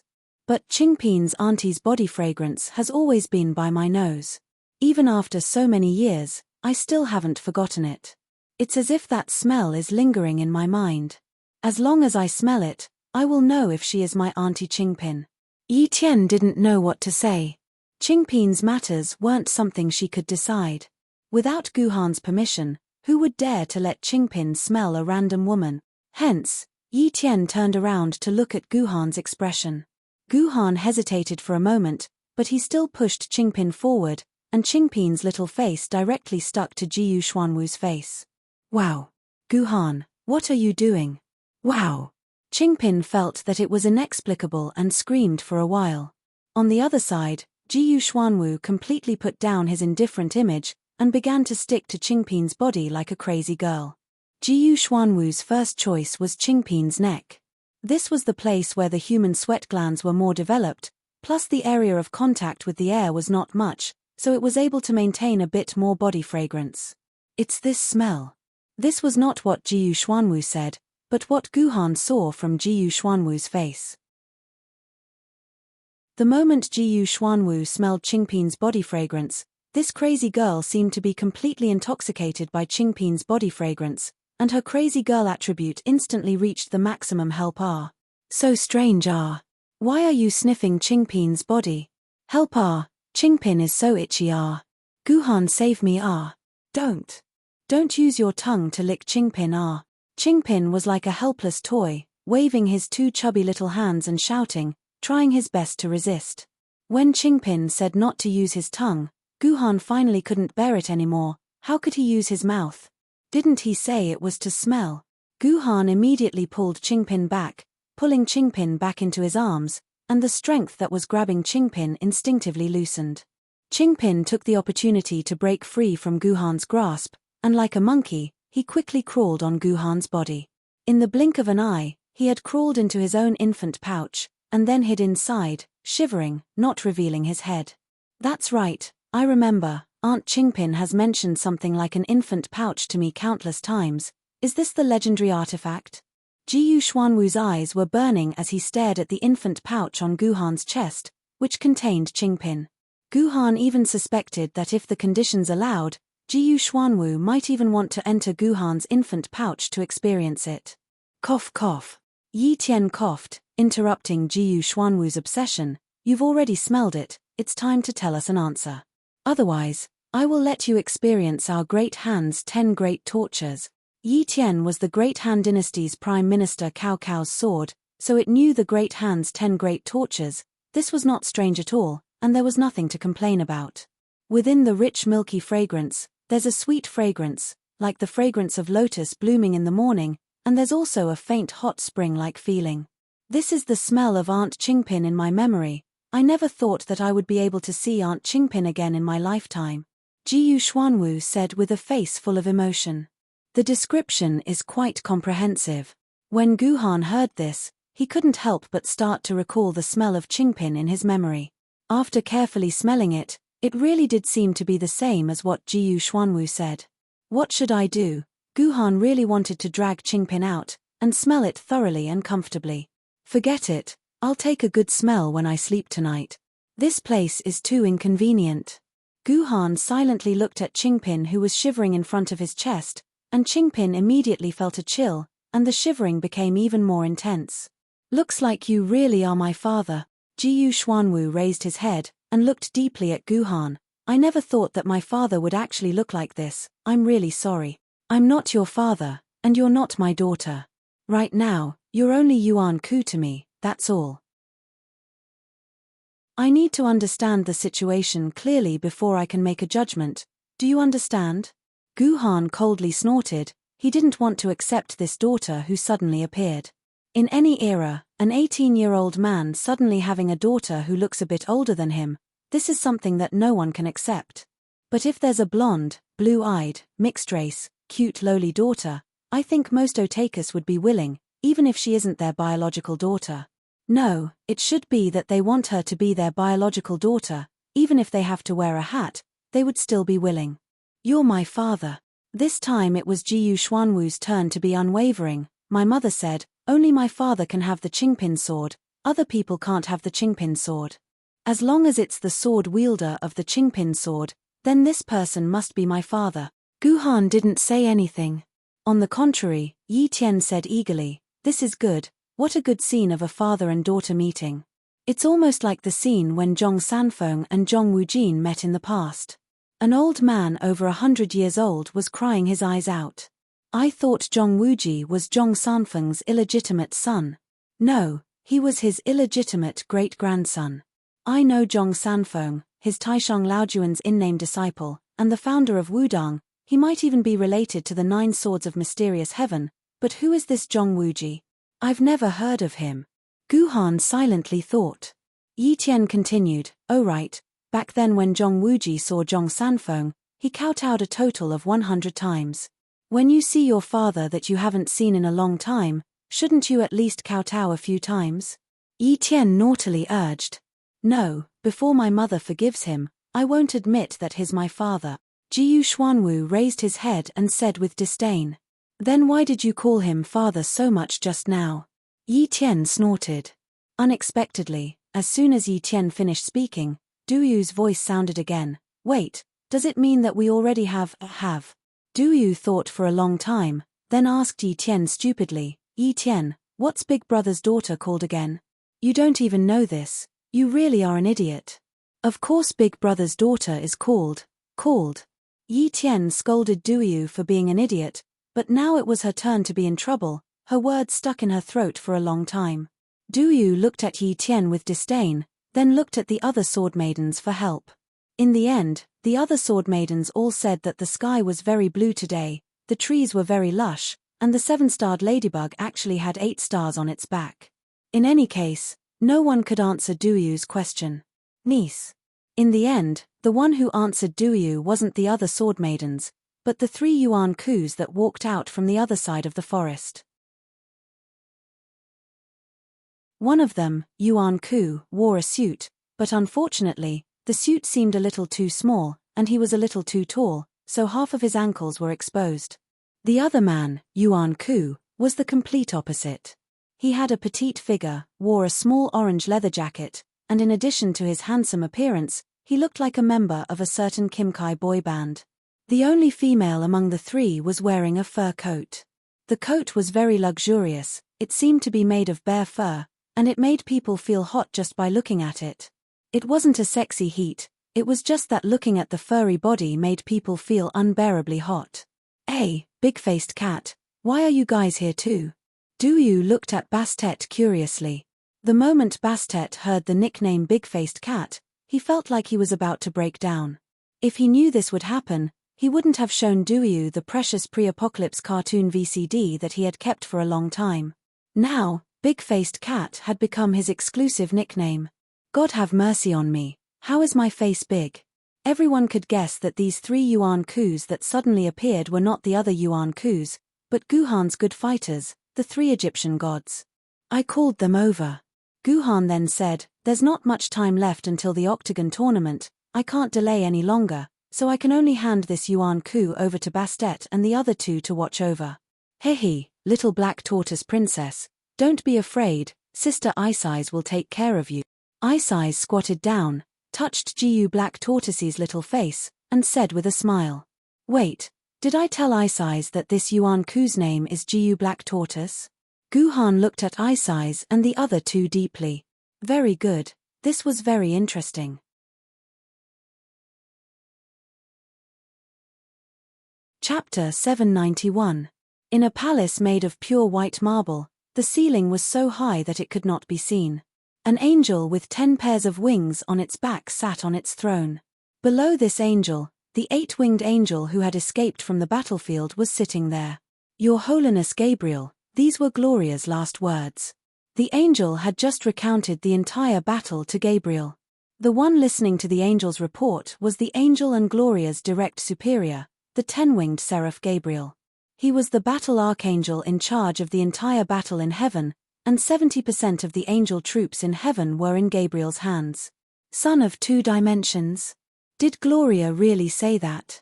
Angels would not lie, but Gabriel still could not help but ask. "Your Holiness, Gloria did say that." After that, I could no longer sense Gloria's whereabouts, the angel said with his head lowered. "Okay, I got it.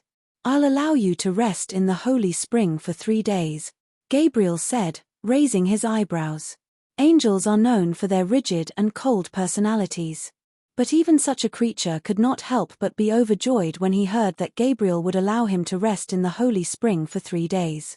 The holy spring was the core of mountain paradise and the place where all the angels were born. It was the supreme holy land of the angels.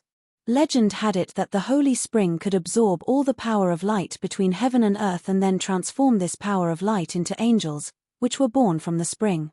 You could understand it as the womb of mountain paradise, the birthplace of all angels, and even Jehovah was born from here.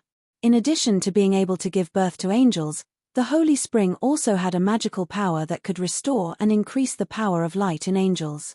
The angels newly born in the holy spring were all 2-winged archangels, but if this 2-winged archangel did nothing in the holy spring and only soaked in it for a week, then this 2-winged archangel could directly evolve into a 4-winged archangel. After another year of soaking, it could directly grow into a 6-winged archangel, and after 30 years, it could become an 8-winged archangel. However, this was not without a price. First of all, the combat power of the angels that grew up in this way was not high, and they could easily be killed by people of a higher level. It was like giving a Gatling gun to an otaku and a tri-edged army knife to a special forces soldier, and the one who died would definitely be the otaku holding the Gatling gun. Moreover, when an angel soaked in the holy spring could not give birth to new angels, which was something that mountain paradise could not accept. Under normal circumstances, God strictly forbade the angels that had been born to soak in the holy spring. Only those angels who had made great contributions were qualified to soak in the holy spring for a day to a month. During this period, the angels soaking here could not only heal all the injuries in their bodies, but also greatly improve their cultivation with the help of secret methods. Soaking in the holy spring for a day was equivalent to training for an angel for a year. In the entire heaven, apart from God Yahweh who had the authority to use the holy spring, only Archangel Michael and Battle Archangel Gabriel had this privilege to allow their subordinates to soak in the holy spring for a day to 5 days. Therefore, when this angel heard that Gabriel allowed him to soak in the holy spring for 3 days, he could not help but be overjoyed. When the throne angel left Gabriel's palace, Gabriel suddenly left his throne and knelt in front of a glowing silhouette standing in the void behind him. "Your Majesty, what orders do you have for me? How is the matter of sending you to investigate the traitor?" The light shadow did not directly give his orders. Instead, he asked Gabriel another question. "Your Majesty, these 2 angels are the angels I sent to investigate. Their clues eventually led to that place, but they did not dare to enter that place. However, they didn't dare to enter that place, and they discovered that someone had secretly left that place. That was why they chased after him to investigate, but they never expected to encounter a child of dimension," Gabriel replied. "That's enough. You and I both know the Son of Dimension well. They will always appear in the right place at the right time and obtain the most powerful providence." Yahweh's voice was ethereal as though it came from the void. "Your Majesty, you mean that the traitor is actually on the same side as the Son of Dimension? In fact, that traitor is already on the same side as the Son of Dimension, so these 2 clues eventually collided," Gabriel said thoughtfully. He had to admit that Gabriel's words were very accurate. "Since the traitor is on the same side as the Son of Dimension, you should know what to do." After Yahweh said that, the light shadow disappeared, and the oppressive feeling in the entire hall also disappeared. Only Gabriel, who was expressionless, was left standing there alone. "Men." At Gabriel's command, an 8-winged angel flew out of nowhere and stood silently beside Gabriel. "Pass down heaven's order. All the angels in the peripheral strongholds are to evacuate. Only one 2-winged angel will stay in the core stronghold to collect intelligence. All the rest of the angels are to return to Mountain Paradise. From today onwards, Mountain Paradise will seal the gates of heaven. Anyone below the seraphim level who wants to leave Mountain Paradise must have my order. Violators will be thrown into the abyss of light." After receiving Gabriel's order, the 8-winged angel immediately disappeared from the hall. It seemed that he had gone to deliver Gabriel's order. Gabriel, who had always appeared mighty and majestic, flapped his wings weakly a few times. He felt a little dispirited as he sat back in his seat. He supported his forehead with his hand and muttered silently, "Who will become his stepping stone?" Therefore, regardless of whether it was the humans or the Yuanjin forces, they were all shocked to find that heaven had actually started to shrink. The angels that were originally placed in various locations began to shrink. It seemed that it had become very difficult to find a living angel in the entire world. Humans were at a loss because they had no idea what this meant. However, a few Yuan Kus seemed to understand something and also began to shrink. This made the humans, who had been struggling with the entire world situation, suddenly breathe a sigh of relief, as if they had returned to the peak of the human race. The Jiyu Xuanwu was left in the care of the 3 Egyptian gods by Guhan. Because the Jiyu Xuanwu was Yuan Ku's body, it was too inconvenient to bring it into Yangjing City. Although Guhan could bring the Jiyu Xuanwu into Yangjing City with the power of the Emperor's sword, Yangjing City was not Yuzhong City. It was not a big deal for Guhan to bring Yuan Ku in with Liu Lei's protection. However, there were many people who were hostile to Guhan in Yangjing City. Guhan also didn't have a real backer, so he couldn't take the risk of bringing the Jiyu Xuanwu in. Therefore, Guhan specially summoned the 3 Egyptian gods and entrusted the Jiyu Xuanwu to the 3 of them to look after and take care of it. Presumably, with the 3 level Yuan Ku watching over it, the Jiyu Xuanwu shouldn't have any tricks up its sleeve. The administrator of the East Gate of Yangjing City was still living his boring life, but his complexion was much better than a few days ago. This was because he had become very famous on the internet. The post he posted about car sex had accumulated more than 100,000 views on the forum, and he was very lucky to get thousands of yuan in tips. This sudden windfall made the administrator's working attitude completely different. Some old drivers who often went in and out of the East Gate noticed that the administrator actually had an unprecedented smile on his face. At this time, the administrator was fully immersed in his computer, constantly refreshing his posts over and over again. Every time the number of views increased by 10 or even 1 digit, the administrator would feel excited. He had posted dozens of posts in the past, but the highest number of views was less than 100. Now, in just a few minutes, the number of views increased by 100, making the administrator unable to stop his F5. Who is it? Isn't it annoying? Isn't there another entrance? When Guhan's loudspeaker rang in the administrator's ear for the third time, the impatient administrator was finally woken up from his own world. Look clearly who you are talking to. A voice exploded in the administrator's brain like lightning. The administrator shivered, turned his head, and his whole body stiffened. So it's you. Hello. Hello. The administrator's voice was trembling. It felt like if Guhan made any big movements, the administrator would immediately run away. This was a very normal thing. If you secretly took a photo of a car sex post and posted it on the internet, then suddenly found that the protagonist of the car sex appeared in front of you. And this protagonist still had great power, the kind of person who could easily put you in prison for 8 to 10 years. You couldn't help but want to run away in fear. Are you afraid of me? Guhan keenly noticed the change in the administrator's mood. No. I just didn't expect you to come back so soon, sir. Have you finished your business? The administrator asked with a forced smile. Hurry up and do the formalities for me. Although he still felt that this administrator was very strange, Guhan didn't have time to waste on this kind of person. After the administrator completed the entry and exit formalities as quickly as possible, Guhan controlled his droplet flying car and directly entered the city. Oh my God, I was scared to death. I almost thought I was going to die. The administrator patted his chest in horror, his eyes returned to the constantly increasing number of views, and the fear in his heart soared again. Previously, when the administrator saw the increasing number of views, he felt that these were all sweets in his heart, and each one of them was sweet to his heart. But now, it seemed that these reading numbers weren't candy, but poison. Just now, the sword wielder logged into the forum on a whim, and then found his popular post. Only God knew what would happen to him. No. Delete. I have to delete it immediately. The administrator began to move the mouse in a panic, wanting to delete his post. But when the delete button really popped up, a reward message was sent at the same time.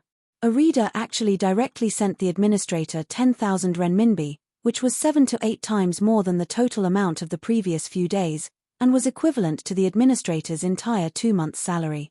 Maybe I should just keep it. I heard that sword wielder doesn't like ordinary people's forums. He probably won't find this post.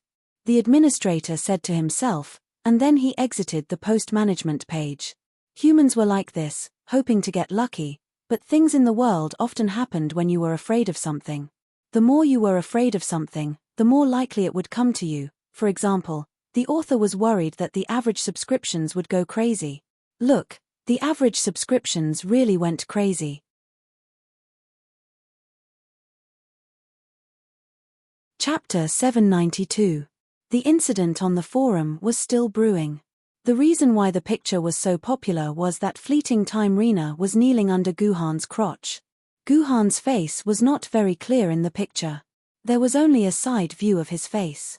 Those who were not familiar with Guhan would not be able to recognize that the person in the picture was Guhan. Therefore, Guhan would not realize that he had become an internet celebrity, even though Guhan had always been an internet celebrity. When Guhan returned to Song Efei's house with Song Hammer, he discovered that Song Efei was not home. The house was covered in dust, and Song Efei seemed to have been gone for quite some time. It was likely that Song Efei did not return after Guhan left the house. Where did Song Efei go? Guhan dialed Song Efei's number, only to discover that her call could not be connected. There were 2 reasons why Jiyu Han could not get through to Song Efei. One was that Song Efei had turned off his communication and blacklisted Jiyu Han. Or, Song Efei was in a place where the quantum communication network's coverage was extremely weak. In other words, she was in the wilderness outside the base city. Regardless of which possibility it was, Guhan felt that the situation was terrible. Jiyu Han contacted several sword bearers in Yuzhong City, but none of them heard any news about Song Efei. They didn't know where Song Efei had gone. Guhan had no choice but to call Liu Nianling, only to discover that Liu Nianling's number could not be connected as well. Could it be that Song Ifei and Liuonian Ling are together? Fine, I'll just let her be. Guhan shook his head and left Song Ifei's house with Song Hammer. Although Song Ifei's house could accommodate both Guhan and Song Hammer, it was someone else's house after all. Without the owner's permission, Guhan did not want to cause any trouble. It was already evening when they left Song Ifei's house. Finding a new place to stay was an urgent matter. Fortunately, it wasn't difficult. They just needed to find a hotel. Therefore, Guhan spent a lot of money to book a Jendi suite and a standard room in the Shusanduo super luxury hotel chain in the core area. The Jendi suite was for Guhan, while the standard room was for Song Hammer. This Jendi suite was not cheap. It cost 50,000 renminbi a day, which was equivalent to 10 months of the manager's salary. But on second thought, this 50,000 yuan was not even 1/10 of what Qing Pin spent on a full meal, so it was still a very cheap price. However, the reason why Guhan booked the Jendi suite was not because he was rich or wanted to show off or pursue luxury and comfort. It was because Guhan had a lot of sword maidens. In a traditional standard room, some sword maidens and Guhan would have to squeeze together. Therefore, Guhan had to book the Jendi suite with the most number of bedrooms. This was reflected in the room he booked for Song Hammer. Since Song Hammer and Cast Cloud Iron were only 2 people, Guhan booked a standard room with 2 beds for them. In fact, Guhan thought that Song Hammer might want to book a single room for him. Song Hammer was a little dissatisfied. He glared at Guhan and said that Guhan was not loyal to his brother. Why did he book a poor standard room for his brother while he stayed in the Jendi suite? In response to this, Ji Yuhan was very friendly. The relationship between brothers can't be measured by money. If you talk to me about money again, I'll get angry with you. Song Hammer was speechless. Actually, this was just a joke between brothers. Guhan was not someone who valued money that much. However, Guhan knew that even if he gave Song Hammer a presidential suite, Song Hammer would not stay in it. In order to show his pride, Song Hammer might even ask to pay for the standard room himself. Guhan knew about Song Hammer's financial situation. Although he had become a sword-bearer, he had to support a large family with his monthly salary. He also had to buy the various cultivation resources that sword-bearers needed. Therefore, Song Hammer's life was rather tight. A few days' worth of accommodation in the Shusanduo super luxurious hotel chain would be enough to wipe out Song Hammer's wallet. Therefore, Ji Yuhan decided to book a standard room for Song Hammer so that he wouldn't have to be so long-winded about this matter. Before the Great Destruction, Jendi suites usually consisted of a master bedroom and a second bedroom. There were also bathrooms, entertainment rooms, living rooms, and even private gyms and swimming pools. However, the Jendi suites in the Shusanduo super luxurious hotel chain were different. Considering that the people who stayed in the Jendi suites were usually high-ranking sword-bearers from other cities, more bedrooms were necessary. Most sword maidens would not develop feelings for their sword-bearers. In many cases, sword maidens and sword-bearers would need their own rooms. Since the Jendi suites were called Jendi suites, they naturally had the ability to accommodate Jendi. Therefore, the number of rooms reached the upper limit of the number of sword maidens a sword-bearer could have. There were a total of 7 rooms. The Jendi suite that Guhan stayed in took up half of the space on the 21st floor of the Shusanduo super luxurious hotel chain. Since the rooms were available, the next step was to distribute them. There was nothing much to say about the process. All the secondary bedrooms looked the same. The only difference was the orientation. Shushui and Yi Tian quickly moved into the rooms that they were assigned.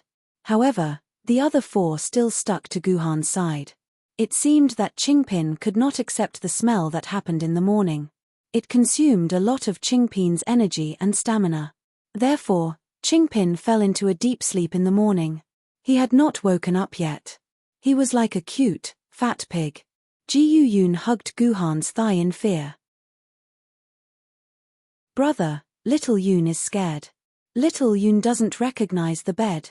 Little Yun, can you sleep with me tonight? No, you'll recognize my bed too. Guhan carried Ji Yun and threw her into her own room.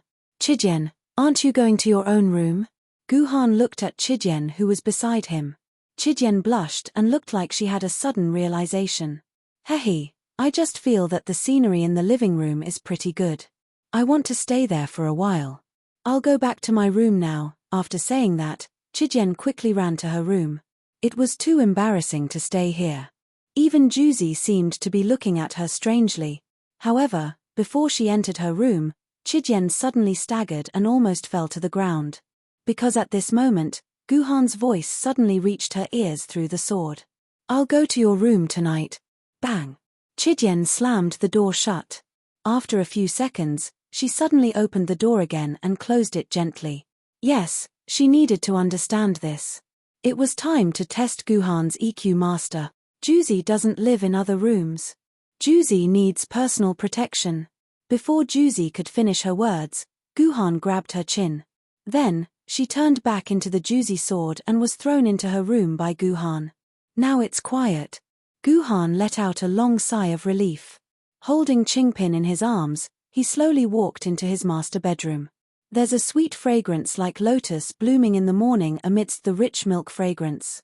There's also a kind of heat like a hot spring. Lying on the soft and comfortable bed, Guhan repeated Gu Black Tortoise's evaluation of Qingpin's body fragrance. Then, he looked at Qingpin who was sleeping soundly beside him and curiously moved his nose closer. First there was a rich milky fragrance that assailed his nostrils.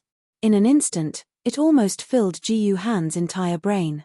But after calming down and carefully distinguishing it, it was indeed as Gu Xuanwu had said, there was a kind of lotus fragrance. And the tail of the lotus fragrance also revealed a kind of playful hot spring feeling. People before the apocalypse said that there were 3 levels of fragrance in perfume. They were the beginning, middle, and tail. Guhan used to think that this was ridiculous. Wasn't perfume just one kind of fragrance? How could it be divided into 3? But now, Guhan suddenly realized that the wisdom of the predecessors was indeed extraordinary. The description was so appropriate.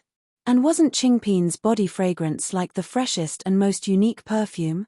Idiot, pervert, so embarrassing. Perhaps Guhan's action made Qingpin a little uncomfortable, or perhaps this action triggered Qingpin's very bad memory in the morning.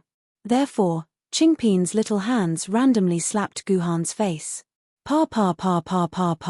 Chidian's mood was a little bad, or it could be said that it was terrible.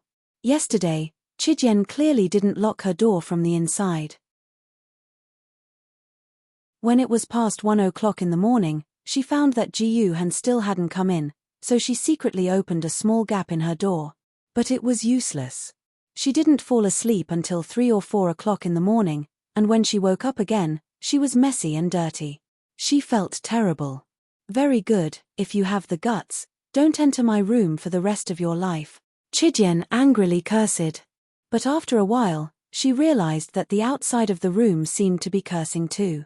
Moreover, the voice was much louder than her soft curses. It was simply like a shrew cursing in the street. Stinky whore that no one wants. If you have the ability to steal my man, then open the door. Oh, it was really vulgar words. Just the arrogant tone made Chidian feel very uncomfortable, not to mention the voice that talked to her next. Phut, why don't you look at yourself in the mirror? Do I need to steal your man? You bitch who can't watch your man. Well, this was clearly Yi Tian's voice. One of the 2 main characters in the quarrel was actually Yi Tian. Chidian instantly felt that things were getting out of hand. Then, it felt like it was exploding with novelty. Its anger towards Gu Han was quickly thrown to the back of its mind. It jumped out of the room barefooted, wanting to see what was going on outside.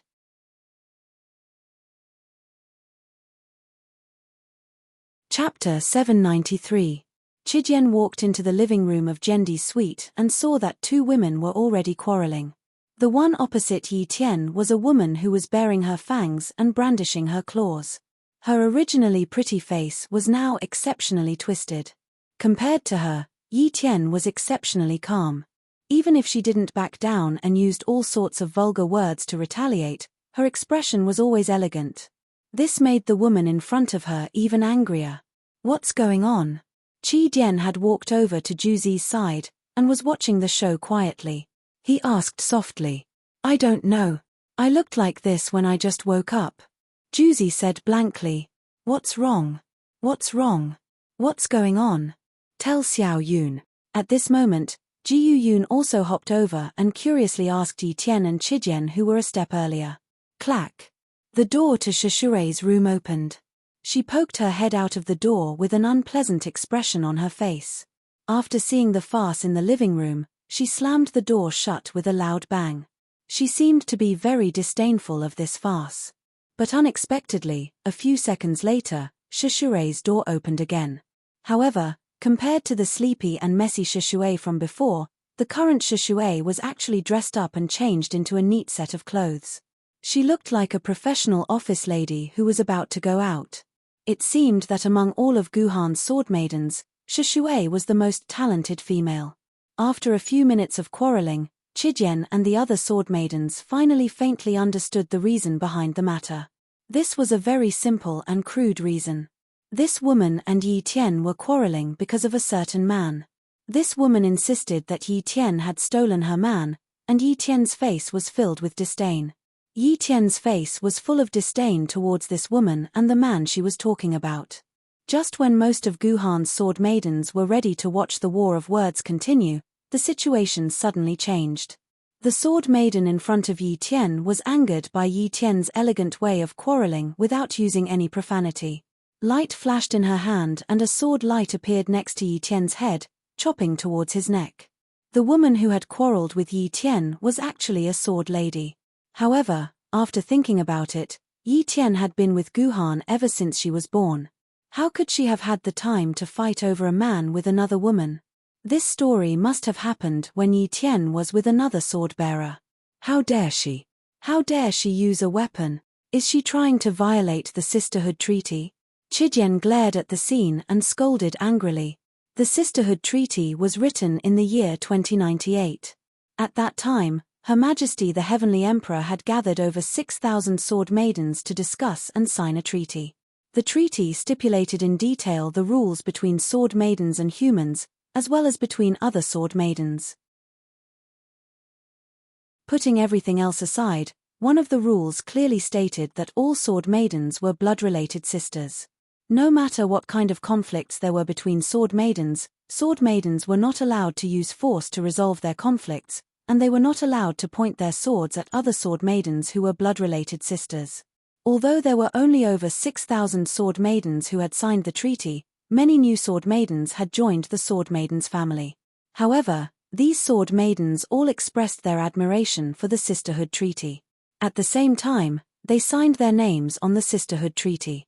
It could be said that they completely approved of it and promised to follow the Sisterhood Treaty to restrain their lives. Over 900 years after the Sisterhood Pact was drafted and signed, very few sword maidens would violate the Sisterhood Pact. However, those who violated the relevant provisions of the Sisterhood Pact were severely punished. The most miserable one was still locked up in the sword prison for over 800 years. This sword maiden who attacked the heavenly sword was considered to have violated the terms of the Sisterhood Treaty. According to the treaty, this sword maiden would be punished with 10 days of confinement. This punishment was only if there were no serious consequences. If it caused some of the sword maidens to be injured, then the party who attacked first would be punished with 10 years of confinement. You're crazy. Seeing the sword flying towards her neck, Yi Tian did not panic. She merely tilted her head slightly and dodged the sword. Then, Yi Tian quickly raised her right hand and grabbed the sword maiden's wrist, checking her pulse. Aqua Dragon Sparrow, UB*TCH. Have you forgotten that your swordsmanship is nothing more than a joke before this heroine?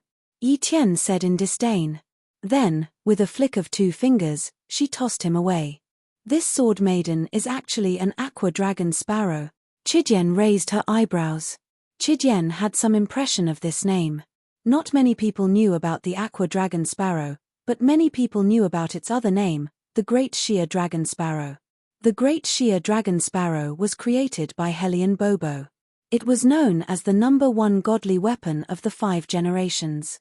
However, it was a pity that the Great Sheer Dragon Sparrow was a ring-headed broadsword and not a sword. As such, it was still on display in the Yangjing City Museum for ordinary tourists to see.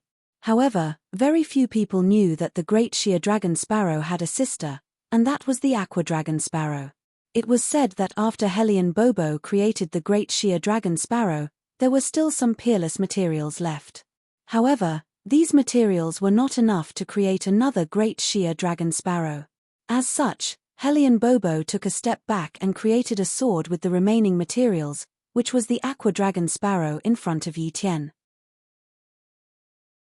The reason why Qijian knew the Aqua Dragon Sparrow's name was because it was very famous in the circle of sword maidens. Almost all sword maidens knew about this bad-tempered sister.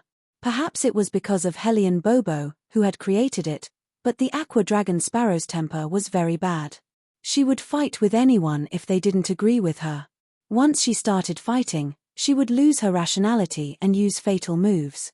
Many Yuan Ku had died in her hands, but many ordinary humans had died in her hands too. She was most famous for breaking a sword maiden because of jealousy. This was an incredible matter. It had provoked the Sword Emperor Queen to take action and capture the sunken dragon sparrow. After a discussion among a few sword maidens, they decided to lock the Aqua Dragon Sparrow up for 2,000 years. During that time, the Aqua Dragon Sparrow was not allowed to coordinate with any other sword bearers. This was undoubtedly a huge punishment for the deepwater dragon sparrow, which was active and violent. The Aqua Dragon Sparrow was very lucky. In the second year after it was locked up, the Alps battle broke out. After a year of attrition, the sword bearers at the front line had fallen into a state of weakness. Every day, around 3 sword bearers would die, but the number of sword bearers to replace them would sometimes be less than 10. After much consideration, the Sword Emperor Lady decided to give the Aqua Dragon Sparrow a chance. As long as they killed 100 dragon-level Yuan Ku and above during the Alps battle, the Aqua Dragon Sparrow's sentence would be reduced. Starting from the 100th, every additional dragon-level Yuan Ku killed would reduce his punishment by 1 year. A dragon-level Yuan Ku would reduce his punishment by 5 years. As for those above the dragon level, it depended on the situation. Anyway, the Aqua Dragon Sparrow's sentence would be reduced. Therefore, the Aqua Dragon Sparrow became more powerful. In the 10 years of battle, the Aqua Dragon Sparrow had killed 1,060 dragon-level Yuan Ku, 212 dragon-level Yuan Ku, 11 nether-level Yuan Ku, and half a meteor-level Yuan Ku. All these achievements were enough to reduce the Aqua Dragon Sparrow's sentence by 2,500 years. Therefore, after the end of the Alps battle, the Water Dragon Sparrow, who had committed the atrocity of cutting off the Sword Lady, swaggered back to Yangjing. This scared the other sword maidens. Even sword maidens at the same level as the Aqua Dragon Sparrow would be scared, let alone those below the famed sword level. They would rather stay away from the Aqua Dragon Sparrow and not have any contact with her for the rest of their lives. However, after that, the Aqua Dragon Sparrow calmed down a lot. Although she still had fierce conflicts with other sword maidens from time to time, she had never done something as bad as cutting a sword maiden in half. But why would Yi Tian have a conflict with the Aqua Dragon Sparrow? Before Guhan, Yi Tian had only synchronized with the Aqua Dragon Sparrow twice. The first time was Zhe Tian Zhendi. At that time, the Aqua Dragon Sparrow had not appeared in this world yet. She would never have a conflict with the Aqua Dragon Sparrow again. Is this the second time she synchronized with the Aqua Dragon Sparrow? Qijian guessed. At this time, the battle had entered another stage. After being humiliated by Yi Tian, the Aqua Dragon Sparrow became silent. She lowered her head and stood there without saying a word. It seemed that she was afraid of Yi Tian's swordsmanship. However, Yi Tian, who had a deep understanding of the Aqua Dragon Sparrow, knew that the Aqua Dragon Sparrow was a fearless sword maiden. She lowered her head without saying a word, not because she was afraid, but because she was accumulating her power and momentum. Once everything was accumulated to the peak, the Aqua Dragon Sparrow would explode with her strongest power. Duyu, Shishui, step back. Yi Tian turned around and said to Jiyu Yun and Shishui, who were watching the battle.